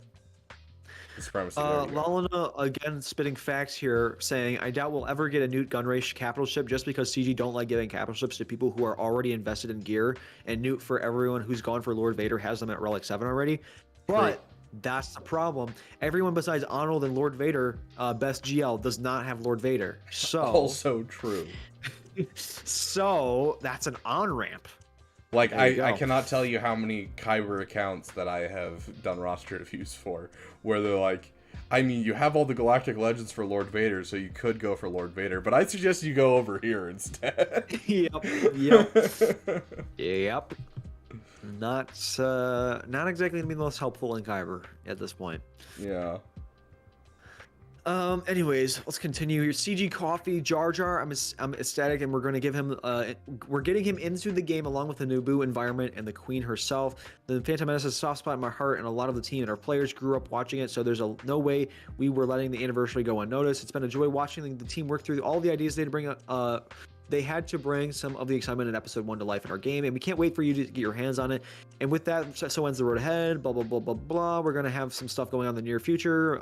They're gonna announce Queen Amidala is the next Conquest unit, and then they're gonna announce Obi-Wan and Captain Panaka in the next month, and that's what we have to look forward to, I guess. Yeah. That's a guess. That wasn't on the road ahead, by the way, but that's my Yeah. That's a educated solid guess, but yes. Yes. Yeah. I have to say, overall, I'd give this road ahead like a solid 7.5 out of 10. And I'm one of those people that actually uses the whole scale. Like I know people that use that scale and never go below 5. I'm saying on a scale, if I'm actually gonna say 0 to 10, it's probably a solid 7.5. I mean, overall, it's good. I don't have a lot of complaints. It's just we kind of already figured most of this out already, I'd probably, which for me, isn't their fault, but yeah, probably for me, I'm gonna probably say a 5 out of 10. I'm not saying anything in here was bad, but it's just the fact that they pushed it off a couple times, and they were pushing it out, and Meathead's I'm still working on it, and I feel like they were building up towards something, but then it was all kind of stuff we already knew. Yeah. Things that had been already said, and data mined and all that type of stuff, and we already figured we were gonna get a new raid. And it only makes sense to do a Naboo raid of some type, It was just whether or not they were going to try and attempt something weird, or if they're just going to do Battle of Naboo. And so I don't know. I feel like I was hoping for a lot more, honestly. Yeah, I think that's the thing, is that like for the amount of time we had to wait, this does not feel worth it. Yeah. So like I can see, you know, everything's good. Like there's nothing in here that I'm like, oh no, I'm worried about that. Like everything's good. It's just Except guild gifting. yeah. I mean, yeah, that's iffy. But like overall, I mean, I'm just, you know, we'll see kind of what happens with it. It's just underwhelming for me. Yeah, I agree. I think overall, it's not bad, but didn't blow me away. That's really what it is. And like it didn't announce any of the things that like I truly wanted to see. Like ADP just mentioned Darth Maul needs a rework. 100%. I would have. That was one of the things I was really hoping, was that they would announce some rework for some character in this road ahead, or like, you know, some changes to the factions or something. But nope, just nothing, just silence. You know what would have been cool is, you know, obviously we're gonna get Bane with Sith Eternal, but what if they made Darth Maul like the character you use with Bane if you don't have Sith Eternal yet? Yeah, put him under the lead for Bane. The Rule of Two lead synergy. Like have him be that option. That would have been cool. Honestly, I think there's going to be a lot of fun with the Rule of Two with Malgus on offense. I'm very curious how that's going to work. Yeah. Yeah, I've seen a lot of things about Darth Sidious being really good with Bane. I haven't tried that myself, but I've heard that's good. Dude, it's not even the fact that Sidious is great with him. It's just the fact that when you have Sidious with him, he's a Relic 7 character that doesn't matter to you. So as soon as he dies off, just Bane gets explosive. Okay, so it's not the leadership, it's a Sith. Okay. Yeah, it's a Sith. I don't know if there's any like direct synergy that I saw in my testing, but like it was just the fact that it's a leftover Relic 7 Sith that everyone has that you can just drop with him, and then he just decimates a team. Like literally I threw them together and went up against, you know, Darth Revan, insta-killed the whole team except for Revan. It's exactly what happened to me. I think I threw in Darth Vader because I was scared to see what happened, and it was against like the Relic 8 Darth Revan team, and Bane killed everyone except Malak, and then they almost ran the clock out, but Bane won. Yeah, like it's gross.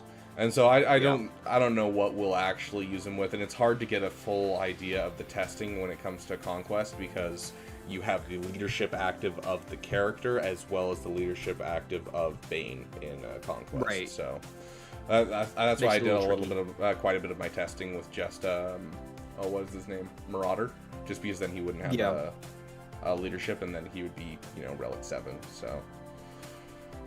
Gotcha. But even with just those two, it's disgusting having those two together. I'm really excited for Malgus and Bane, although I don't have Malgus. I'm sure I'll see it a lot, as well as Savage and Bane is another one that I'm like. Savage. I think that nasty. Savage and Bane might be a duo that might be able to take out a Galactic Legend or two, but for sure we'll be able to take out things like Gas. Yeah, I absolutely agree. So why did Bane get a lifter if he's a lifter for Sith leaders? Well, because they didn't just make him a lifter for Sith leaders. They gave him the Rule of Two. I mean, he's in lore. He's also, you know, the person who established Rule of Two. So he was a leader at some point. So for lore reasons, it makes sense. Yeah, and he has his own leadership ability and all that kind of stuff. So yeah, like honestly, I wouldn't be surprised if they design a couple characters to work around Bane's kit. Yeah. So I know you got to go. Do we want to get back quickly into roster reviews, because we're just kind of talking about Conquest now? Let's do some roster reviews real quick. Okay, let's start off with this. This ally code is Lord Vader, the Lord Vader guy. Oh yes, let's do it. We gotta. Okay. Yeah, this is the Lord Vader guy. There we go. I looked at this account a while ago. I vaguely remember this. Yeah, Lord Vader might be nasty with Bane, but there's no synergy with Lord Vader's kit with Bane. It's just Bane synergy with Lord Vader. So I don't know if it's enough to overcome the deficit of just Lord Vader in general, because I don't know if you've ever watched like Lord Vader on offense, but it's like watching paint dry. Like, yes, he'll eventually win, but it takes the entire 5 minutes of him just going at the team. Oh my god, dude. Lord Vader has like, how many lifters does he have? He's got Maul, he's got Malicos. Maul, Malicos, Dark Trooper Moff Gideon. Dark Trooper Moff Gideon. Potentially Bane. Reva. I mean, I know we just said Reva, yep. He got a whole team of lifters. Dude, put the whole lifter team on Lord Vader and see what happens. Oh, yeah, that'd be crazy. He will ramp faster because he'll get ultimate faster. You're not wrong. But, like, I don't know. I don't think it's enough to justify, because I feel like you're not actually giving him that much. Like, I feel like if you can beat, you know, JMK and basically every Galactic Legend with Sith Eternal, why throw him with Lord Vader? Right. Yeah, I mean, obviously it wouldn't, like, in Grand Arena, it wouldn't make sense to, but... Yeah. In other game modes, like, JMK is only going to be able to be killed by Sith Eternal. If I'm reading the kit correctly, it's only going to be in Grand Arena. So. Right. So for this roster, Lord Vader here says, this is an account that my friend gave me about 6 months ago. This is your ult. And this is a new one I need help with to see what to do. Well, first problem is there's no Lord Vader. Yeah, I was gonna say, what's going on here, man? Like, Lord Vader is clearly the best GL, and you have Kenobi sitting on here. What's your problem, man? You gotta fix that. Seriously. Totally. I will say, 7 million GP with just Kenobi is a little strange. They do have SLKR, but I'm guessing that was recent on a Lightspeed bundle. It's at Gear 12, almost to Gear 13. Oh, and they have Jedi Master Luke at Gear 7. Why? What? Is it Gear 7? I don't know. I can't see you. It's yeah, the that's first Gear level 7. of purple gear. Yeah. Yeah, jeez. Okay, so first things first, finish your Galactic Legends, buddy. Yeah, you're one gear piece away from relicking SLKR, so clearly you're doing that. You have all health mods on SLKR. I don't know if that's optimal. No, you usually want speed health. Yeah, that's what I figured. Or offense health, just depending on how you want to mod him, but speed health is more popular. Because the more turns he gets, the better. I think your next Zeta is probably going to be Furious Onslaught for him, if I'm not mistaken. Hold on, I gotta find him again. Yeah, this doesn't sound like a good friend. Then he didn't have Lord Vader. Apparently not. Yeah, Stasis Strike, Supreme Leader, Galactic Legend, Furious Onslaught, then Press the Advantage, then Brutal Assault, finally. Yeah, that's what I figured. Although, if you are putting him on defense, I would Press the Advantage up there a little faster, because it will prevent them from first turn focusing down your SLKR with the Jedi Knight Rev encounter. Wait, so, hold on. Oh, okay, let me see. His friend gave this to him a week ago, and he's gonna give it back to his friend in 6 months. In 6 months? Dude, start farming Lord Vader. Start farming Lord Vader. Just go straight into Lord Vader. Rush Lord Vader. Like, oh my god, leave the 2 Galactic Legends right where they are, and then just go for Lord Vader. Dude, I would be so mad. I would be so mad if that happened to me. Oh my god. Dude, this guy has Relic 7 Geos. Oh, geez. I mean, hey, they're good for fleets and they clean up GLs, but holy shiz. For sure. That's a little wild. But yeah, so the big things that I'm seeing is finishing your Galactic Legends, and then definitely the modding. Your modding's looking pretty rough on this account in general. So yeah, taking a look at the mods, getting work on mods, as well as if you already have this right here, Gear 9 Zori with the Finn Zeta is already going to give you another team just immediately for your resistance. I also see a lot of... I see a lot of low gear legendaries. Obviously, you have Jedi Master Luke low, you have Darth Revan low, you have Starkiller low, you have Thrawn low, you have HK Perfect, by the way, not just mentioning that. But your Imperial Troopers are struggling. So Treyya's down here. Malik isn't even 7 stars. Yeah, so and, like, you have a lot of... He's also on the verge of getting Rey, like literally on the edge of getting Rey. And so, like, it looks like this person just kept chasing the next thing without finishing the previous thing. Like, he has the Relic 7 JTR, he has a Relic 6 BB-8. So all he needs to do is finish his Scavenger Ray for 2 levels and BB-8 for 1, and he's starting Yeah. the Ray Yeah, event. he has his Raditz at 5 stars, so nothing to worry about there. Yeah, this is an interesting account here. 80. One of my viewers just said ADHD is a hell of a drug. Bro, dude, what is this? You have a Relic 5 Wampa with a Zeta and no Omicron. Oh, jeez, that's painful. What? Oh my god, dude. And your mods aren't done? Okay. You're gonna Yeah. have to remod this whole roster. And as soon as you get Maul, you should definitely level up your Maul, because this guy has full Mauldalorians ready. Lord Vader, should I get my Rey before I finish SLKR and Jedi Master Luke? No! Yeah, just finish what you have. You have JMK, you can throw him on defense, and then you can get 2 offensive Galactic Legends ready. Okay, so... correct me if I'm wrong, but I feel like the 2 major things for characters is going to be finishing SLKR and JML. That's going to be where all your Zetas go as well. Your ships, looks like your Galactic Republic is looking good, but your First Order is missing its Enchilada, so make sure you finish your Enchilada so you can finish that fleet.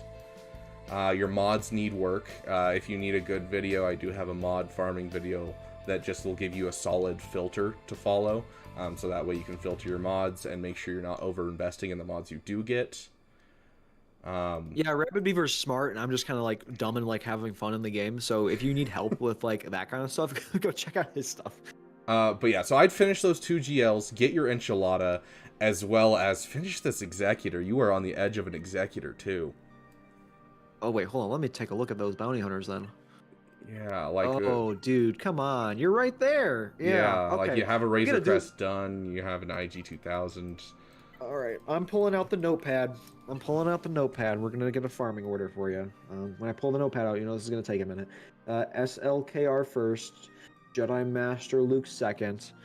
So for after Jedi Master Luke, I don't know if you do this. I give break farms because I feel like people are gonna get burned out if they're just constantly feeling like they have to push for the next big thing and not getting a break, not filling out their core teams and stuff like that. Yeah, So absolutely. I kind of want to recommend getting a Wampa Omicron here after Jedi Master Luke. The four that I can see right now is getting a Captain Rex immediately will get them a good team. They have a Gear 8 4-star Captain Rex, and they have all Rex, of those yep. guys. And so Wampa, Captain Rex, the Finn Zeta for Zori, and getting a Gear 9 Zori. And then what was that other one that I just spotted that I was like, oh, that's neat. Oh yeah, he has a Star Killer lying around. That's at like Gear 8. Yeah, Star Killer. So that'll be a good way to get back into big farms. We have SLK or Jedi Master Luke. Then you take a break with the Wampa Omicron, the Krex and his team, the Finn Zeta. And after the Finn Zeta, you start ramping up back into a Star Killer team. That includes your Visas Mar. I saw Visas Mar have the Zeta down here, but she's like terrible. Also, your Zori Bliss is level 1, gear level 1. It's level 85, gear level 1, 3 stars. So I'm gonna throw in Krex / Zori because they're kind of similar in the sense where they came out last year and they're both, you can use them at Gear 9 yeah. with like a singular Zeta, and like they're gonna be fire. So we're gonna say Krex and Zori at the same time here. Savage Opress also. You could do Wampa / Savage Omicron. Yeah, let's see where he has a 7-star Savage already. So if you have an extra Omicron, definitely Savage. That's a raid 1 currency just to get that up. Yep. I also kind of want to tell him to do Imperial Troopers at some point, but I don't know about right this second. I kind of want to say Star Killer into Executor. Yeah, as soon as he finishes Executor is when I would suggest he starts working on his Imperial Troopers, because he'll have a Relic 8 Piet, and then he just needs a Relic 5, a Relic 5 Dark Trooper, and then maybe a couple Gear 12s, and it'll be a solid team for him. So yeah, so we're gonna say Executor, Imperial Troopers, and then I kind of want to say, what was it? I just had it. What was it? Hold on. Lord Vader, obviously. Yeah, Lord Vader. Duh. Sorry, you're right. He's Sith close Empire. to Rey if you're looking at that. Oh, Sith Empire. Okay. Sith Empire. He has Malak at 6 stars. Sith Empire, then Rey. How about that? Yeah, that sounds good to me. Because honestly, it'll give him a break from the GL farming. Yeah. Yeah. Okay, so the list we have for you here is SLKR first, then to Jedi Master Luke. Then you're going to do up your Wampa and Savage Omicrons. Then you're going to do your Krex and Zori, at least get them to low gear so that they're usable. With the Finn Zeta for your Zori. After that, you're going to start working on your Star Killer, and after Star Killer, straight into Executor. Executor, you're going to finish up some of your bounty hunters, getting also that team up and running with your Executor farm. And after that, you're going to flesh out the rest of your Imperial Troopers. Once you get your Imperial Troopers up, you're going to finish your Sith Empire, go for Rey, and at this point, you'll also be close to Sith Eternal, if that's something you want to think about. But I don't know if you're going to have that account for very long. If maybe you can pass off this clip to this person's owner if you want, but this is what I would tell him to do. Think about Sith Eternal, but I don't know if I would recommend putting that on the farming list here. Mm-hmm. Yeah, when you get Executor, I mean, Sith Eternal is always just kind of a step away. Yeah. Do you want to do one of your rosters from your channel? Yeah, for sure. I'm just looking through. Yeah, honestly, looking at Jedi Master Luke as well, you should be able to get his ultimate just like you're doing with the SLKR. You only have 3 Zetas. You can get his ultimate with 3 Zetas at least Relic 4. It looks like JML, same kind of thing. You only need his 3 uniques. You don't need any of his other abilities, and you should be able to solidly do the event without investing too many Zetas all at once. Lord Vader is saying, well, first off, he's saying you can't do all this in 6 months. No, this is for the account. You can clip this and then send it to the account owner. Yeah. And have this be a farming plan for the account owner. But he's saying, how close to Lord Vader is he? Is 6 months close enough? Oh gosh, it actually might be. He has a Relic 7 gas already. Do you? Okay, well, do you have Watt? Oh no, wait, that's Kenobi. Sorry. Yeah. Yeah, Watt is Kenobi. Hold on. So when you check Bad Batch. Bad Batch looks like he has almost all of them close to 7-star, but not quite there. The Kyrotech is going to be a pain. Yeah, the Kyrotechs will be a pain. Let's take a look at his... Tusken. Let's take a look at... Yes. Magnificent Who attempt. named that? Who named that? I don't know. Where's T? Why can't I not find Tuskens? Looks like he's close on all of his 501st requirements. Yeah, his Tuskens are all low gear, but mostly 7 stars. Besides Tusken Chieftain, and it doesn't have Tusken Warrior unlocked. Yeah. Everything else is 7 stars. Yeah. So honestly, if you were to push it right this moment, you could probably get Lord Vader by the time you bring the count back to him. You just have to start on Bad Batch immediately and kind of working on it, because like a lot of your requirements are just a couple relic levels away. Like your gas is 1 relic level away, your Padme is 3 relic level away, your ARC Troopers 3 levels away. I think 5s is 1 relic level away. So like you're pretty close, honestly. So if you do want to push it, there is a chance of pushing it. Now, is this recommended? That's a different discussion. And account owner, don't kill us. We're not telling him to do that necessarily, but we are saying it would be funny. Go back 3 minutes and you'll see what he told us, what we told him to do. Yeah. But also, yes, you could probably get Lord Vader in 6 months. You probably could get Lord Vader in 6 months, yes. Now, fully gearing him up with Zetas and mods and relics and all that stuff, you might be cutting it close.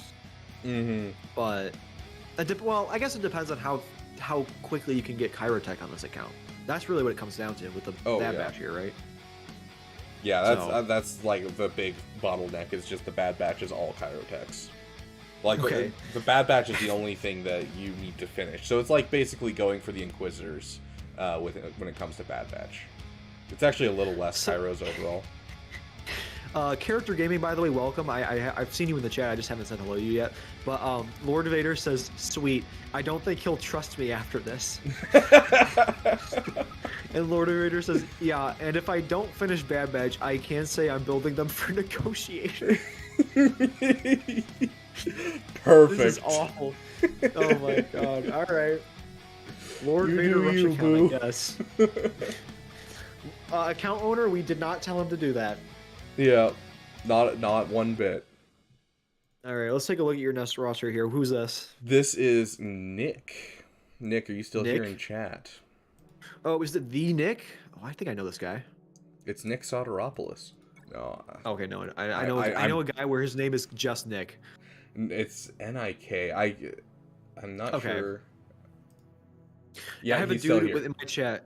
Okay, I have a dude in my chat with an anime profile picture, and his name is Nick, Ah. and that's it. So, Dank Ideals, if you want to throw it in the chat, I'll just throw you over. No, you have Discord, right? Yeah, you have Discord. Just throw it in the Discord.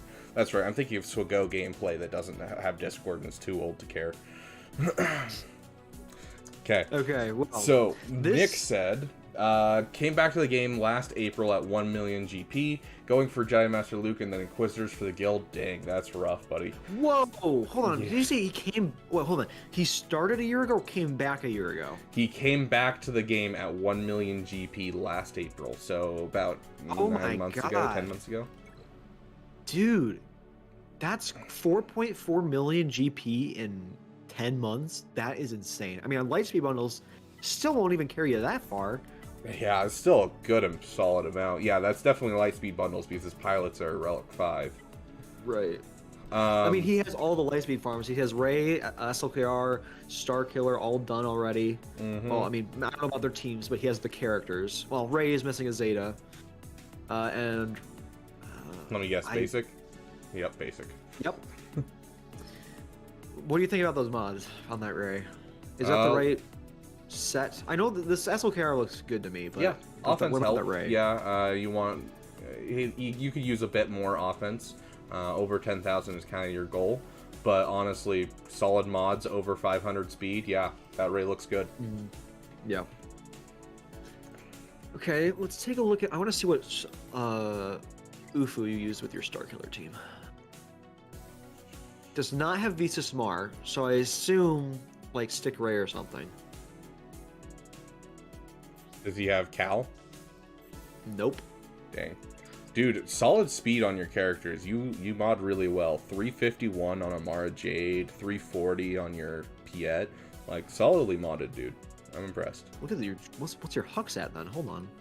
317 on Hux, damn. Yeah, 305 on Resistance Zero Fin. Hey, I'm just saying, bump that up a little bit. Get it up to like 330, just to make sure they can't be Imperial Troopered. I am struggling with my Resistance Hero Fin mods right now. I keep upgrading them, and I keep getting horrible RNG on my speed. Oof. And I don't have any other mods to replace it with. I'm at like 294 right now. Dang, yeah, I just got Keep mine pushing it. like 2 weeks ago up to 349, and I'm like, oh, Nice. absolutely gorgeous. Yeah, right now I'm just trying to get him to like 305, just over 300 right now. and it's Yeah, such a anything over pain in the 300 ass. is super nice. Yeah. Okay, so he also said, so the guild basically has been carrying him so he can get extra materials.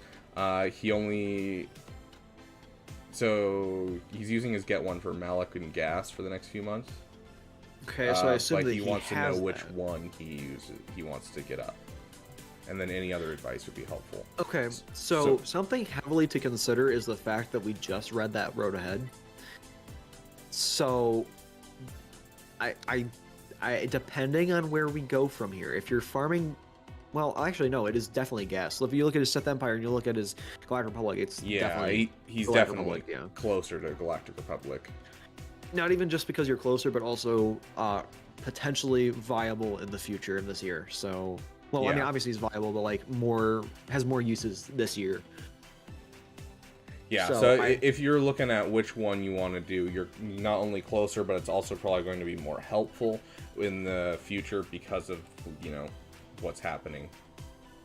Okay, here we go. Zeta Ray, not worth it, that's fine. Stick Ray, yeah, you're definitely going to need to swap out Stick Ray at some point on that Starkiller, Nick. Yeah. You have all the shards for the droids, they're just not upgraded? Okay, yeah, so gases would definitely be the one that I go for then. I mean, if you have all the shards, just round up a General Grievous team. Just do it. Do the whole thing. Do the whole Yeah. shebang, Like, get that Don't just General do- Grievous relic first and then jump in. The order that I always suggest for gas is going to be get your Shock T and your 501st done, and then finish your Tier 1 or your Tier 2 team of Padme, and then do General Grievous relic, and then do his droids, just because you can basically have a team going before you even get gas going, because you'll have a Shock T clone team running as well as a Grievous team running, and then you can get gas, and then you'll have a Padme team with your Shock T, you'll have a gas team with your 501st, and you'll have a General Grievous team with the droids. Yep. And that way you'll also you'll have a more time to work on your negotiator and stuff at the beginning there. Yeah. Also, Dank Ideals think Queen Padme is going to be a Padme lifter. I think alternatively, we might get Padme on the team as the 5th member, because I mean, they've announced 3 of the people for that team, so that the other 2 are kind of open. So yeah, I mean, I genuinely would not be surprised if Cup goes on that team though. That would be hilarious, and I'd love that so much. Well, no, because we've seen this last year. They're trying to make all these teams that nobody wants to farm really good, useful. Well, let's name some of the characters that nobody wants to farm: Jedi Council members and Cup, right? Yeah. So mostly Galactic Republic people. yeah. So there's a lot of opportunity there. Also, side note for your farms for Inquisitors and that kind of thing, I would suggest getting an Iden Versio up to Relic level, since you have this fleet done. You're going to be getting TIE Interceptor somewhat soon, considering you have the GLs to do the Proving Grounds. And so with that TIE Interceptor, you are going for Inquisitorius, and so you can Relic Second Sister as your first relic for your Inquisitorius, and it'll also help your fleets. Let's see. Okay, I don't know if I would recommend going for it yet, but what do you think about next GL here? Do you think Jedi Master Luke? Oh yeah, he has Jedi Knight Luke. He bought the Lightspeed bundles. Yeah. Jedi Master Luke is going to be the thing that's just, he's an inch away right now. So he said he's working towards it, and I definitely think it's a great idea. His other alternate, obviously, with an Executor and an SLKR farm, is always going to be Sith Eternal. So. Yeah, I should have opened my. You have your chat open. I should have just read it. You're just Zeta starved. Yeah, we feel that. So we're gonna give you a list of all of the Zetas that you can't achieve that could be helpful for your account really quick. So let's go through. No, I'm kidding. Oh my god, we're gonna be here all day. Yeah. Oh, hey, you know this Queel okay. Zeta? You should get it. Mara Jade, fantastic. You should get Sith Trooper. Crew Scarred, absolutely fantastic. No. Yeah. Oh gosh, we're all Zeta starved. It happens. Yeah. Do we need a farming order for this like we did for the last one, or are we just gonna say he's solid for JML? I would just say, if you're gonna go for gas, keep in mind the order. Make sure you're making teams out of it. So Shock T with the 501st, and then Grievous with the droids. So that way you have some teams while you're waiting to get gas. Zeta lead on JKL is worth it. It depends on how much you struggle with PvE content. I don't use it for PvP at all, and so I'm never gonna put it on, honestly. But if yeah, you he's want... kind of he kind of doesn't like fit in his own team, does he? He just kind of goes on other people's teams. Yeah, so he's great if you need another team for territory battles, for the event we just had where you can only use Jedi. He's great for doing the challenge tier 3 on that. So if you're only focused, only do PvP, so I wouldn't bother with Jedi Knight Luke, his other Zeta. You can use Jedi Knight Luke to beat the Malgus Proving Grounds. This is true. So you could try that. So if you... Does he have Revan? Jedi Knight Revan? He does have Revan. Yeah, he has Jedi Knight Revan. Yeah, I didn't. Oh yeah, he's in the top corner. I didn't even see that. Okay. I wasn't paying attention either. You use Ben Hoda. Yeah. But yeah, so I wouldn't say it's really, really necessary. Even in 3v3, I use Jedi Knight Revan and Jedi Knight Luke, so. All right, I don't know when you want to go to the next roster, but this one is for someone's guildmate. Okay, go ahead and throw it in the thing. I'm just going to kind of finalize one last thing. Let's just double check he's not sleeping on a couple farms. Okay. He has Zordy and the Finn Zeta. Okay. And he has Phoenix a Crex. Okay. So okay. The thing that I'm also seeing is just in your ships, you really need to relic your BAM. It helps out your Executor a ton. Ooh. So relic your BAM. I did a roster review for someone that was in Kyber 2 the other day, and they had like a Gear 8 BAM. Oof. in Kyber. I was like, whoa. Dude, I had one guy get a roster review from me who didn't have a single meta fleet, and he was in Kyber too, and I'm like, you're insane, dude. What? Yeah. Is that even? How is that even possible? Because he has every single galactic legend and every single Oh, off-meta counter. It's just if they do get to his ships, they just full clear his ships every time. Yeah. Gotcha. Yeah, so honestly, looking at your ships, keep in mind the Iden Versio. She's also really helpful for the raid. Keep in mind the second sister for finishing your Chimera fleet. Make sure you take your time and finish your Enchilada. Your Galactic Republic fleet already has the BTLB, which means, you know, going for gas is just going to improve this fleet. Yeah, that juicy BLT is not that far away. Yeah. Or not the and then- BLT. I guess gas for BLT, whatever. Yeah. But then Razor Crest, get that BAM relict. 100%. Yeah, that's definitely a must here. Okay, let's jump into this next roster. Again, this is I don't whale except for Lightspeed bundles. That's his name. This is his Love guildmate. Yeah. Everyone on... Oh, did I get the wrong... Oh, I guess so. Okay, never mind. We'll skip that one then. Yeah, this that's the one, player found. Uneasier OP. I see you in the chat. Okay, this is Uneasier OP's roster. Okay, and the next one on our list, just so you can prepare, is going to be Jay, if you're still in the chat, Jay. I'd love to see you. All right. So Uneasier OP says, you already did mine like 2 weeks ago, but I fixed up my mods and I got dragged for it, Lamau. Didn't hit every character, but most of the important ones. So this is someone I grilled for modding, I guess. Oh, nice. Relic 9 Lord Vader. Lord Vader, you see this? I can't wait Look to at see that on that. that guy's ult. Yeah.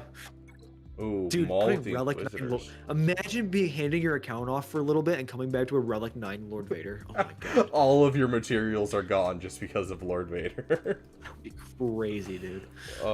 I'd lose my mind. Anyways, I see 7.9 million GP. You got 3 GLs. Clearly just got SLKR. Congratulations. I don't think you have Ray on here just quite yet. No. Clearly he wants us to look at his mods. I just want to take a look at what else he has first. I see Maul on here. Admiral Trench, Cat, Omega's Omicron. Okay. Krex is a relic. Wampo has the Omicron. Starkiller is Relic 2, but has all of the Zetas and Omicrons. Malik is Relic 1. Malgus is Relic 1 with an Omicron. Treya's Gear 12. You have Dadbod Boba at Relic 1. Gear 12 3PO. Gear 12 Hoda. Relic 1 Savage. So I'm seeing a lot of low-level relics. Gear 11 Piet.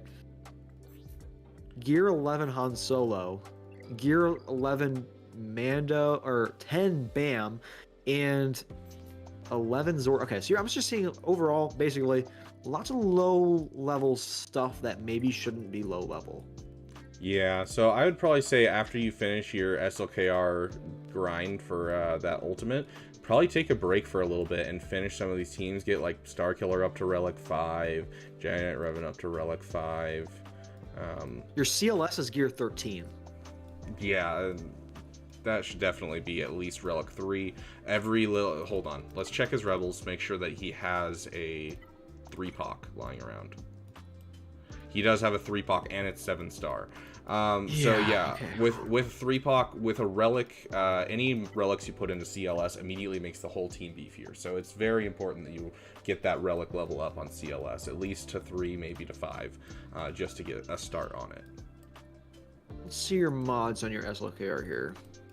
526 speed on SLKR. That's nice.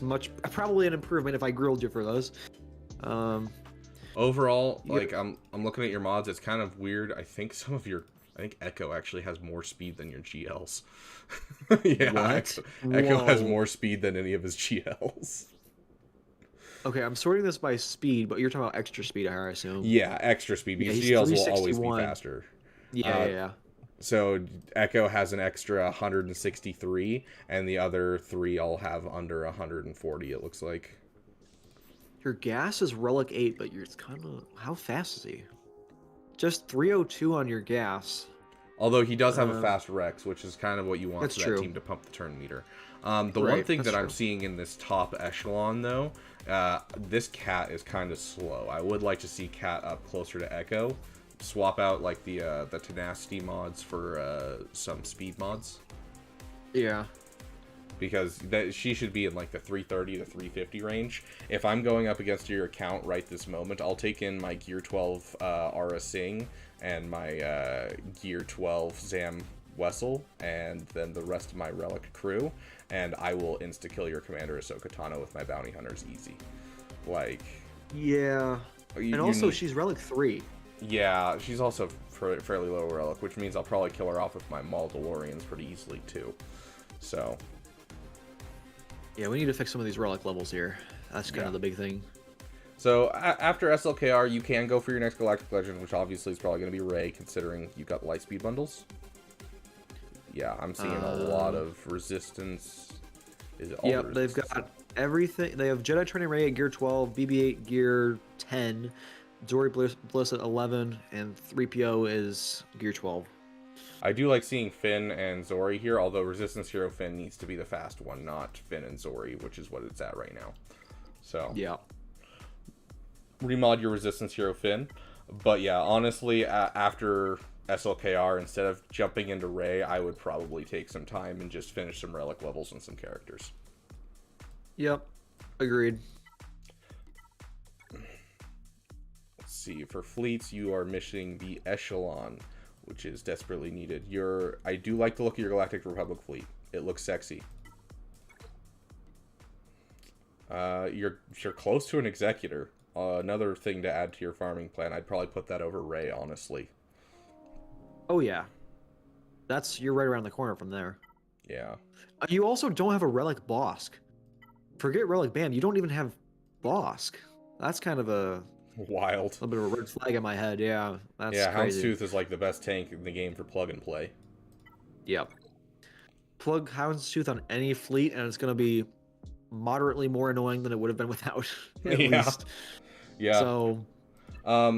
So yeah, I would finish SLKR, take some time, finish some of these Relic levels on these characters. A lot of them should be at least Relic 5. Cat should be Relic 5, Jedi Knight Revenant should be Relic 5 at the very minimum. You should get your CLS Relic'd up. Like, there's a lot that you can take up. Savage should be at least Relic 5, so you can use him. I think one of the biggest offenders here is the Sith Empire. I mean, you have Malgus, Malak, and Revan, and you don't have any other Relic people to go with that team. And they're all Relic 1. Don't touch HK for the love of God. He does have Talon, so he can run Talon with that. But the fact that the Relic 1 either way is really, really rough. And so definitely something that I would fix. Getting Malgus and then leaving him at Relic 1 is a choice, at least. Yeah. So yeah, finish some farms after you finish your SLKR. Then go Executor instead of Rey. Because, like, it's nice to have another Galactic Legend, but you have a solid base of Galactic Legends. And with your upgraded Star Killer, you'll have a good Galactic Legend killer. But just getting your Executor will not only give you an Executor fleet, which is going to be an amazing addition to your offense or defense, it will also finish off this Chimera fleet that I see you have almost finished, because you have a Gear 12 TIE Defender, you have a Relic TIE Interceptor, and then you have a 5-star TIE Bomber. And so it'll literally just finish off this fleet and make it an amazing fleet. He said if we're curious about what his mods used to look like on this account before, his Sith Empire is a good snapshot of what his old mods used to be like. Oh no. Oh no is correct. This is some that mods. I mean, it's fast, but that's some mismatching sets for sure. Yeah. Oh gosh. Health. I remember this roster now. I remember looking at your Darth Revan speed. Did I make this into a YouTube short? I don't know. I might have. Jeez. Yeah. Okay, fair. I'm proud of you. Whoever you are, I am proud of you for your modding changes. Yeah, you're making strides in the correct direction. Okay. Let's see. I got about 20 minutes more. All right. Let's take a look at maybe one or two more. Let's try and get maybe one per every 10 minutes here. Okay. Let's get this guy in. It's the same guy that you had. The Uneasier OP? I don't whale, except for. Oh, I don't whale except for Lightspeed. Okay. Is it the same one? No, I think this is his main account. Okay. Or maybe he fixed the ally code. I don't know. read, but wanted to see what you think about it. I've recently moved my farms around, and he included some pictures. Oh yeah, he did that for me too. When I did his roster review like a month ago or so. Let me pull up your Discord then. Yeah, I'm like, I don't want to try and send these pictures over, honestly. Yeah. Oh yeah, I've seen these before. Okay. I'm not gonna throw this on the stream. I can't go back and forth between these two pages constantly. But Yeah, fair. I see Relic 5. So is this in order? This is in order because I mean I know you have this by relic levels. I don't know what order you have this in. I just want to make sure this is in order. Yeah. Okay. Is he in my chat? Or is he in your chat? Where are you? Nope, he's not in mine yet. Okay, it's in farming order, yep. Okay. Did you make a roast yet? My roast video is going to come out early next month. I decided to make a new series where I'm roasting people's rosters instead of helping them, and people keep asking me about it. Sorry. Love that. Yeah. Let's see. So, first up, you want to look at your Treya team. So let's take a look at your Sith. Let's see if this how is your priority on those. You have Savage. You have Malik. Well, no, Malik doesn't matter here. So, sorry, I was looking at the top. Treya, Nihilus, Scion, and Savage are here. So why is Scion left out of your Relic 5 here? You're going to take him somewhere else? You're going to leave him in Relic 3? It's because, honestly, you don't need him. Right, yeah. I'm seeing what his plan is for this. He has Treya in his, or not Treya, Talon in his farming plan later on. I'm guessing that's who he's plugging into that last slot later on. Okay. Yeah, he does for Starkiller. Yeah. Let's take a he said, I think he told me his Dark Trooper was like for his guild or something. I don't remember what it was for. I don't know if that makes sense. I don't remember. He said it was for something, but yeah, by mid-March. So yeah, that's probably a platoon requirement. Yeah. Relic 9, if you're that crazy on your Jedi Master Luke, is great. Oh yeah. Let's see. Do you have the Resistance Lightspeed bundles? Or one of the C-Rex? You have. That's fair. Like, I mean, honestly, Scion's not great. So if you just plug in one of your Sith Eternal Rex, it's really not going to be a bad team. Especially, like, what does your Sith Empire look like? So you're using your Marauder with those two. I would like to see this Sith Empire actually finished, though. He's doing it right! Oh my god, he's doing Sith Empire Trooper instead of HK! Oh my god, my reach is actually working. It's working. Oh my god. Thank you. Oh, thank god. Yes, this is the team I preach. Honestly, the only difference that I would say you could change and do some solid work with is if you want to up your Imperial Troopers in your farming plan for like when you do them. I think it might be better because then you'll get use out of them during this raid before the raid goes away. So that's true. You're also not that hard to upgrade. Yeah, honestly, they aren't. Like, all the ones you have labeled as Gear 12, that's all just get one currency except for the Scout Trooper. Like, it's... Or not get one, raid one, sorry. Yeah. So... But beyond that, should not be too difficult for you. Looks like a solid farming plan. Let's double check you're not skimping on ships and you're not skipping on mods. Yeah. Let's see what your... He says, I see you're going for gas kind of relatively soon. Let's see what your Galactic Republic fleet's at. Not terrible, but I've seen better. Your Plo is... your ship's 7 stars, but your Plo in the ship, it needs to get up there. That's a really amazing reinforcement for this fleet. Your BLT is just sitting there half-baked. So hopefully you're farming that. It looks like you're almost done with your Umbaran Starfighter. Obviously your Rex Stark 170, your Marauder would love some love, but I'm sure you're getting to that. So if you're gonna go for Negotiator, you need to start planning ahead for that. Ahead of, you know, saying, okay, this is time for me to go for gas. I would start thinking about, well, you're gonna move up your Imperial Troopers farm, hopefully. I would start thinking about doing Negotiator after Jedi Knight Revan, maybe even earlier. At least starting to flesh out that farm. He is currently broke on ship credits, which makes sense, but, you know, still gotta work You gotta on be it. unbroke. Yeah, Yes. I gotta be unbroke there, so... LHK, my chat saying LHK, why this is an L roster. No, it is not that bad, you guys. Are you kidding me? Oh, I love that. My chat has brain rot. Great ability in zombies. So Griffin, I love what you've been doing with your rebels. I'm just telling you now. You have a relic Rex, you have a fully relic CLS. I would like to see those relic levels come up a bit on CLS, but it does look sexy. Modding overall looks good. I see your first order officers faster than your Hux, and I love to see that. Means you can pull off that trick real well. Your Hux does look a little low, though, so you might want to add in a little speed on Hux just to get him up competitively with that first order officer. Yeah. Okay, so you're going to work on CLS with JML. Oh, that's what makes sense. How I preach my Jedi Master Luke farm is you complete the CLS team, then you get the Jedi Knight Luke Skywalker, take a break if you want to reevaluate, and then you get Jedi Master Luke. That's kind of how I preach that. I preach the same thing. You should always finish the CLS team, not just doing the requirements to Jedi Knight Luke. Yeah. It's what makes most sense. Okay, right there. That right there. Okay, so you don't have a full team. That makes sense. I was going to say, I don't see a Finn Zeta, but you don't have a full team because you didn't buy the full Lightspeed bundle. You just bought the fleet. Yep. Okay. Yeah. Where's your... Hold on. Where's your Mara Jade? Oh, she's up here at the very top. I scrolled down a bit. You're working on your echelon. You're close. I like to see it. Very nice.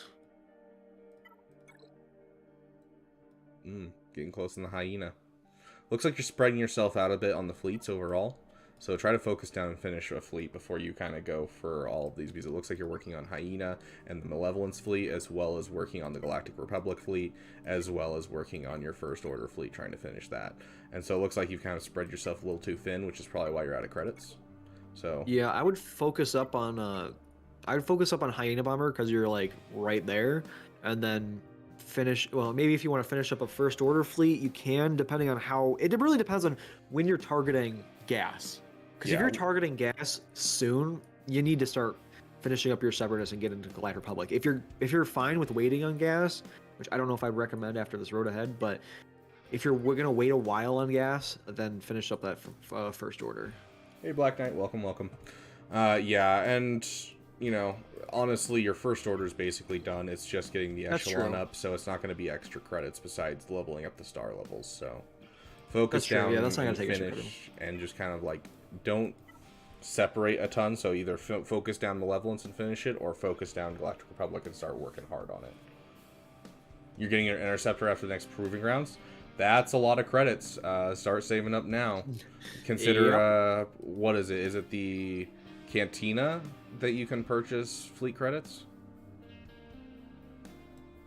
You might be right.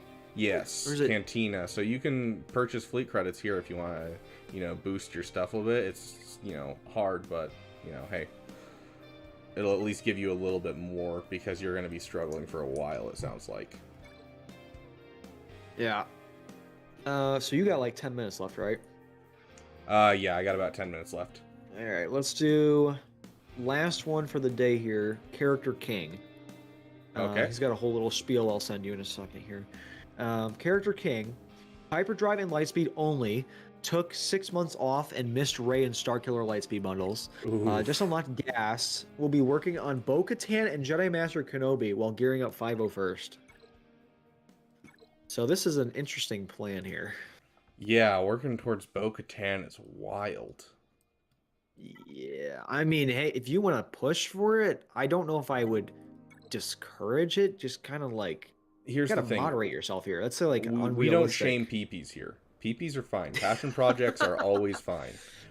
Everyone has a little peepee. We don't shame that here. But, like, it does seem a little out there for going for Bo-Katan. Like, if it's your peepee, go for it. You're the same GP as I am. And you have the 1GL and Maul and a lot of, like, mid-level core teams at mid-levels here. I don't know if Bo-Katan is the investment you should be putting into it. You know what I mean? Like, if you're gonna put that much investment in it, you probably should think about like Jedi Master Luke, maybe.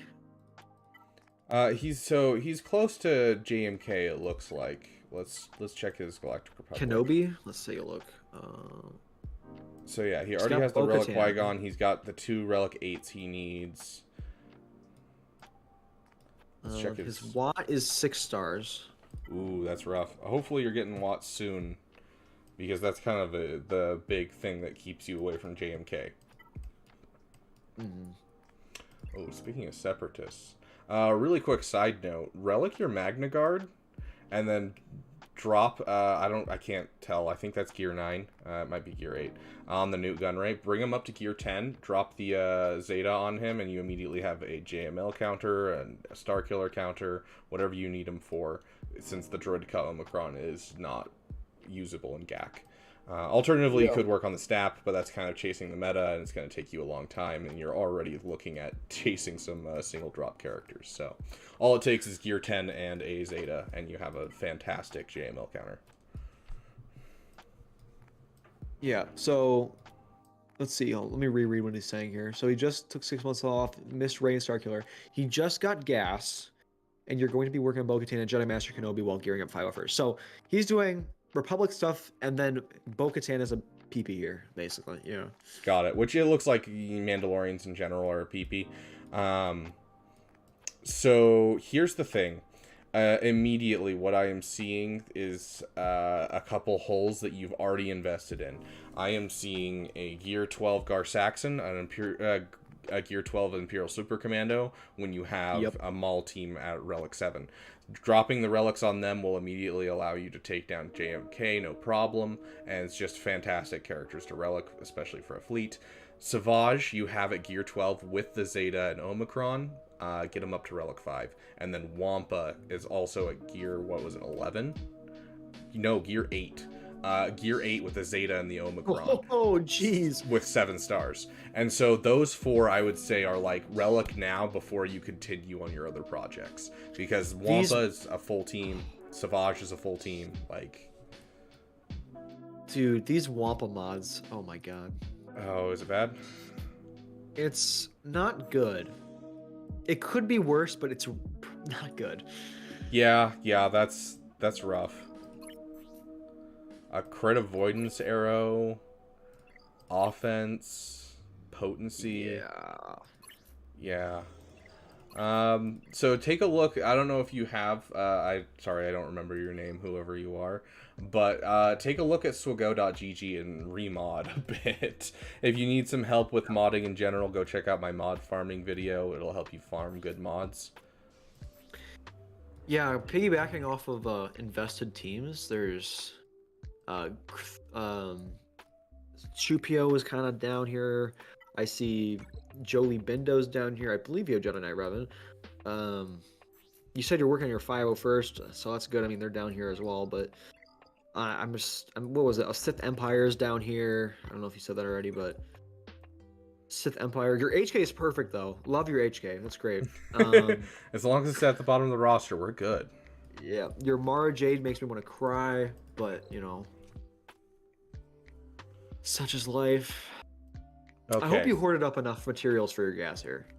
Yeah, seriously. Yeah. Yeah, so looking at teams that you currently have to finish, like, that you should finish, I would definitely say, finish your General Grievous team, finish your, and get that Newt Gunray ready. Finish your Maul team, and finish your Wampa and your Savage, and I think those are the major ones before I would go into any farm. You do have, like, a Sith Empire team lying around and a Jedi Knight Revan team lying around, but I think those can be put off for a bit, but those ones I think are like the major ones that like need to be filled in ASAP. Yeah, he also didn't get the Lightspeed model for Resistance, so he's not investing in a Zori team. I'm scrolling, seeing some of the newer meta stuff. Don't see that on here. Does he have a Krex? I'm looking right now. He does not. Yeah, he has the bundle, but he does not have Krex. Getting that Krex, even a 3-star Gear 9 Krex, even without the Zeta, is still going to be better than having one of these Relic characters on the team. Yeah.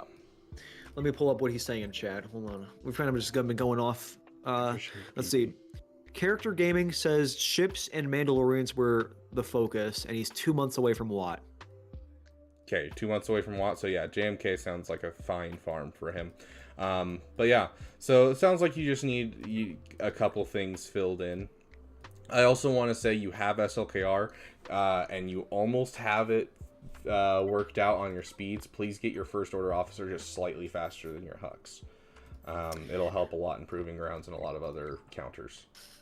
So he said he unlocked gas right after spending all his materials on SLKR. Okay, fair enough. Yeah. But you didn't save get one? I believe it's get one. Yeah, so he has a 5-star gas, and then it's all low gear, team for him. So it's gonna be a while. So yeah, honestly, before you even finish that gas, because that gas requires 4 Zetas plus a whole bunch of Chirotechs to get him up, plus all of the other 501st to put him on a team with.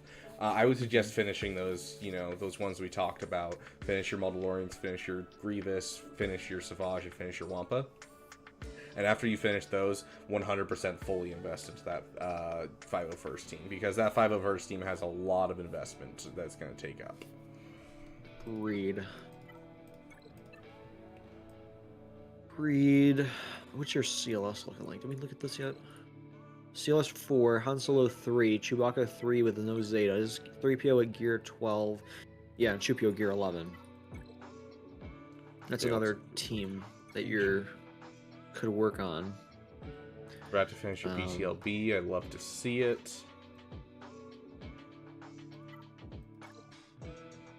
Yeah, overall, I think you are finishing your fleets, which I do appreciate. Speaking of finishing fleets, now that you have the TIE Interceptor, you need a relic Iden Versio ASAP, because this fleet can take down so much. Yep, this is what I'm working on right now, and I'm kind of jealous of what this is looking like.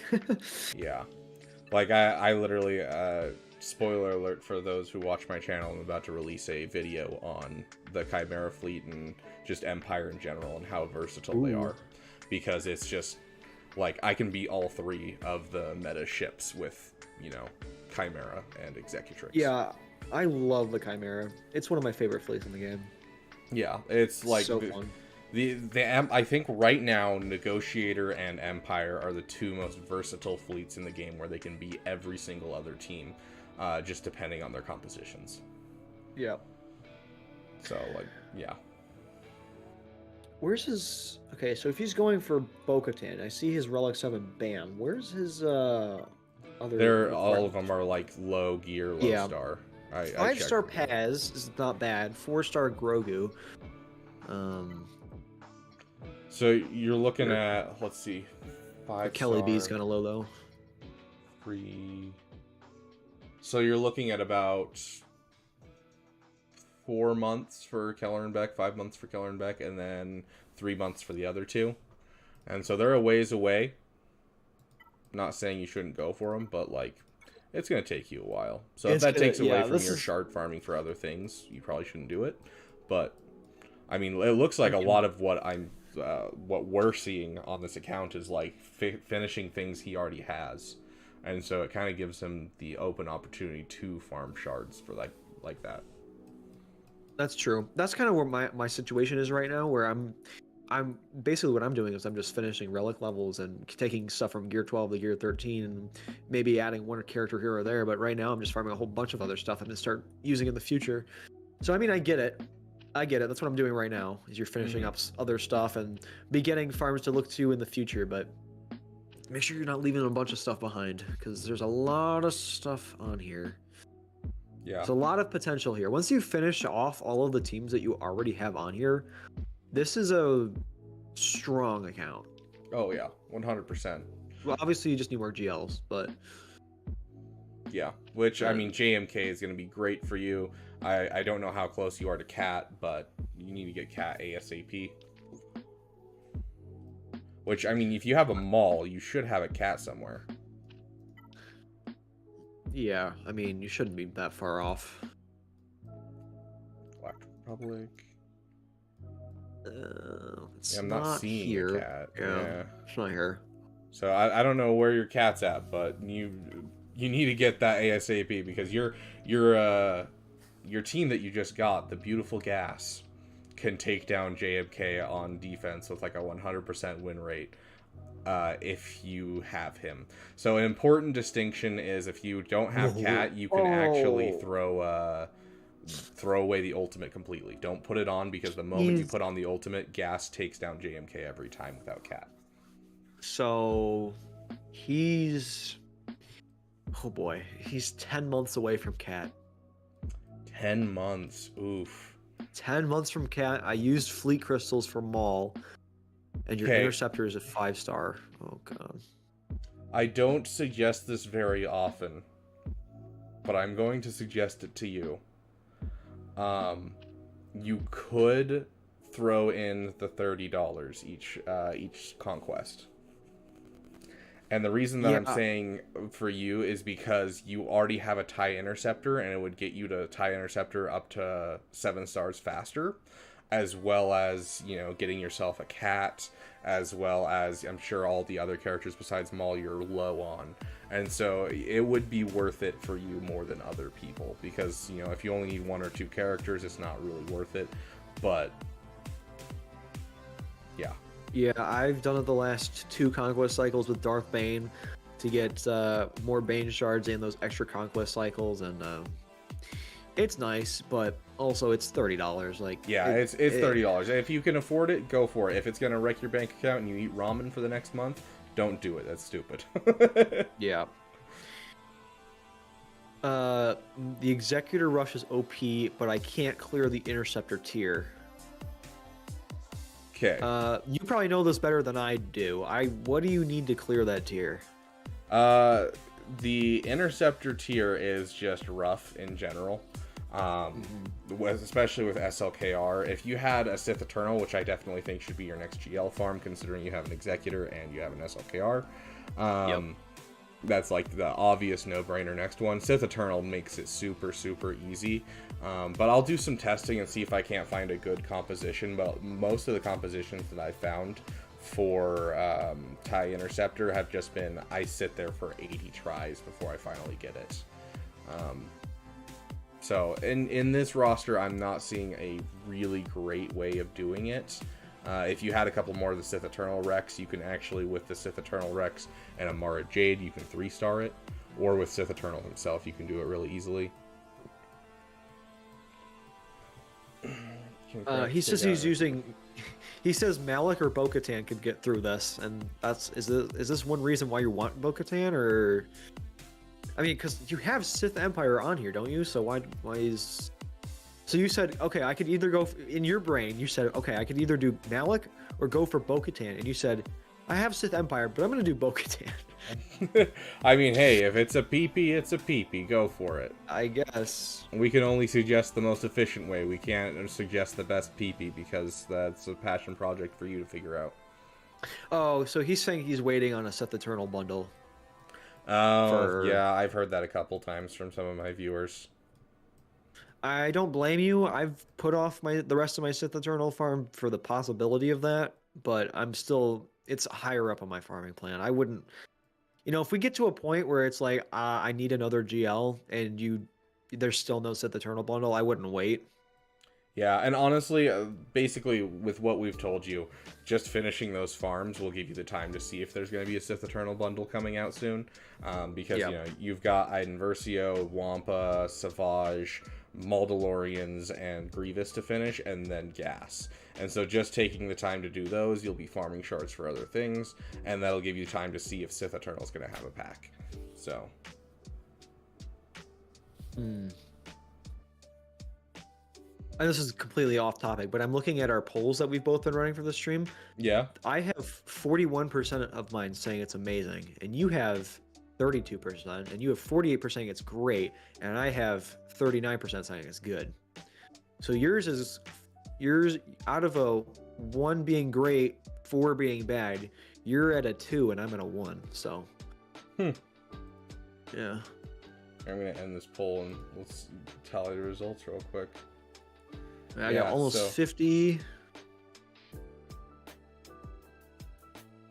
Huh.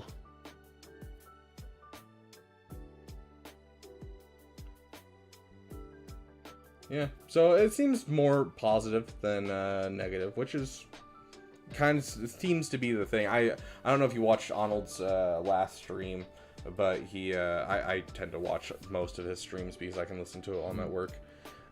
He put up a poll for if people were excited for Jar Jar, and it was a 77% of all the people in his stream, which was 2,100 people that voted on it. 77% were excited for Jar Jar. So I think we're going to see mostly positive things for most people. And I think for me, it is positive. It's just the problem of, I was expecting a lot more. So yeah, it's like a whatever positive. Like, yeah, that's good. Like, yeah, cool. Yeah, it's awesome. So I'm glad we have some, guidance on where we're going next. It's nothing like, oh my god, this is changing the game forever. I can't believe it.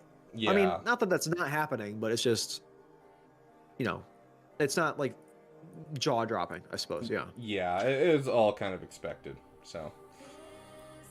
Yep, that's a good way of putting it. Griffin, the Empire Cheese. Yeah, that's Sith Eternal Rex that you need for the Empire Cheese. Can Krex take out Interceptor Proving Grounds? I don't know. Maybe. I cannot say I've tried it. My Krex is gear, 10? So Yeah, my Krex is gear 12 right now, so I can't test it myself. And typically my testing when it comes to Proving Grounds, I try to use only Lightspeed Bundle stuff, so that way you guys aren't, screwed over. Because there's 110 other people who are like, oh yeah, here you go, this is how you do it. And it's like, okay, but that requires Malik and, Freya and all these characters that none of us have. I can think of 3 creators off the top of my head that do that, which isn't bad. It's just it doesn't apply to everyone. Yeah. So. Yeah, Griffin, if you could try it and get back to me, and then throw a video in the Discord if you can. If you do succeed, I would love to see it. Because that would be a very budget thing just to relic one character and all of a sudden you can beat it. So this guy, the last roster we just reviewed that said he was waiting for the Sith Eternal bundle. He says the path to Jedi Master Luke, Leia, and Jabba gives me a lot of time to wait for a Sith Eternal bundle. I mean, he's not wrong, but where are his rebels? I mean, are you really gonna do 3 other Galactic Legends, one of them being Leia, before you go for the next closest one for you? Yeah. He is right on the doorstep of Sith Eternal. He's like, no, I'm gonna do 3 other Galactic Legends in the meantime. But hey, you do you, boo. Yeah. Sith Eternal is my next GL after SLKR, so... Honestly, he's fantastic. Especially if you get Bane, but... I see a lot of hate for him, but he doesn't seem that bad. His problem is that he's a offensive Galactic Legend, and not at all a defensive Galactic Legend. Yeah. Yeah. I guess. I don't know. It was weird because for a while when I was first started making content, I saw Sith Eternal so much on defense, and now I never see him on defense anymore, which obviously makes sense. It's just it's shifted. Yeah, and you kind of need to use Treya and lifters like that to make him okay on defense. Yeah. Because if you just put a crap team with Sith Eternal, it's oh, I can Wampa solo that. Right. Also, apparently a guy in my chat says, crew lead SLKR Watt Hux officer. You put weapons tech on SLKR and stun Reba whenever you can. And apparently he can do the interceptor with that at 3-star. So as soon as you get your Watt Tambor, sounds like you can 3-star that one. Let's take a look at your Watt Tambor just so I can see which one's the weapons tech, because I honestly don't remember. Yeah, I get confused with the tech too. I don't use Watt Tambor very much just because I don't have a use for him yet. Hey, you have one with Baby Kylo now. I use it with my Baby Kylo now. Yeah, Baby Kylo now, but... I used to use that all the time. Yeah.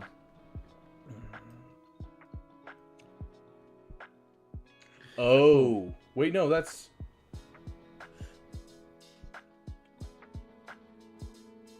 I'm confused, Freelord.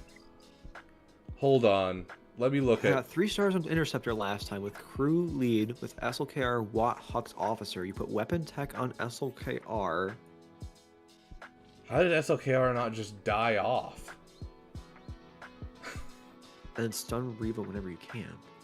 Because the weapons tech gains turn meter, and every time that SLKR or any of his allies gain turn meter, they reduce their max health and max protection by 10%. Wild for you, Lauren. I'll J1 try it. uses CLS, Cholo, Chupio, Han, and 3PO. CLS, Cholo, Chupio, Han, C3PO. I have heard that one for the Interceptor before, so that might be a one for you to try, whoever this guy is, because I think he has a CLS team started. This account also says I'm in all offense teams, so fleets win with the game player. He's great with Maul. What are you talking about? I'm in all offense teams, right? So fleets win the game player. I don't know what. Okay, so fleets win the game. He's great with Maul. Okay. Who are you? Are you talking about Watt being great with Maul? Who are you Watt talking about? Tambor is great with Maul because it immediately gives him 5 stacks, and he can just basically wreck. He just didn't specify who, so I don't know if you. Although it does shut down Mauldalorians because they have to be all dark side. Right. I see in your chat, Barry, Thrawn lead team can cheese it. I think that's what I did for my Interceptor one. I did not 3-star it with a Thrawn lead cheese, but I did manage to pull off a Thrawn lead cheese once.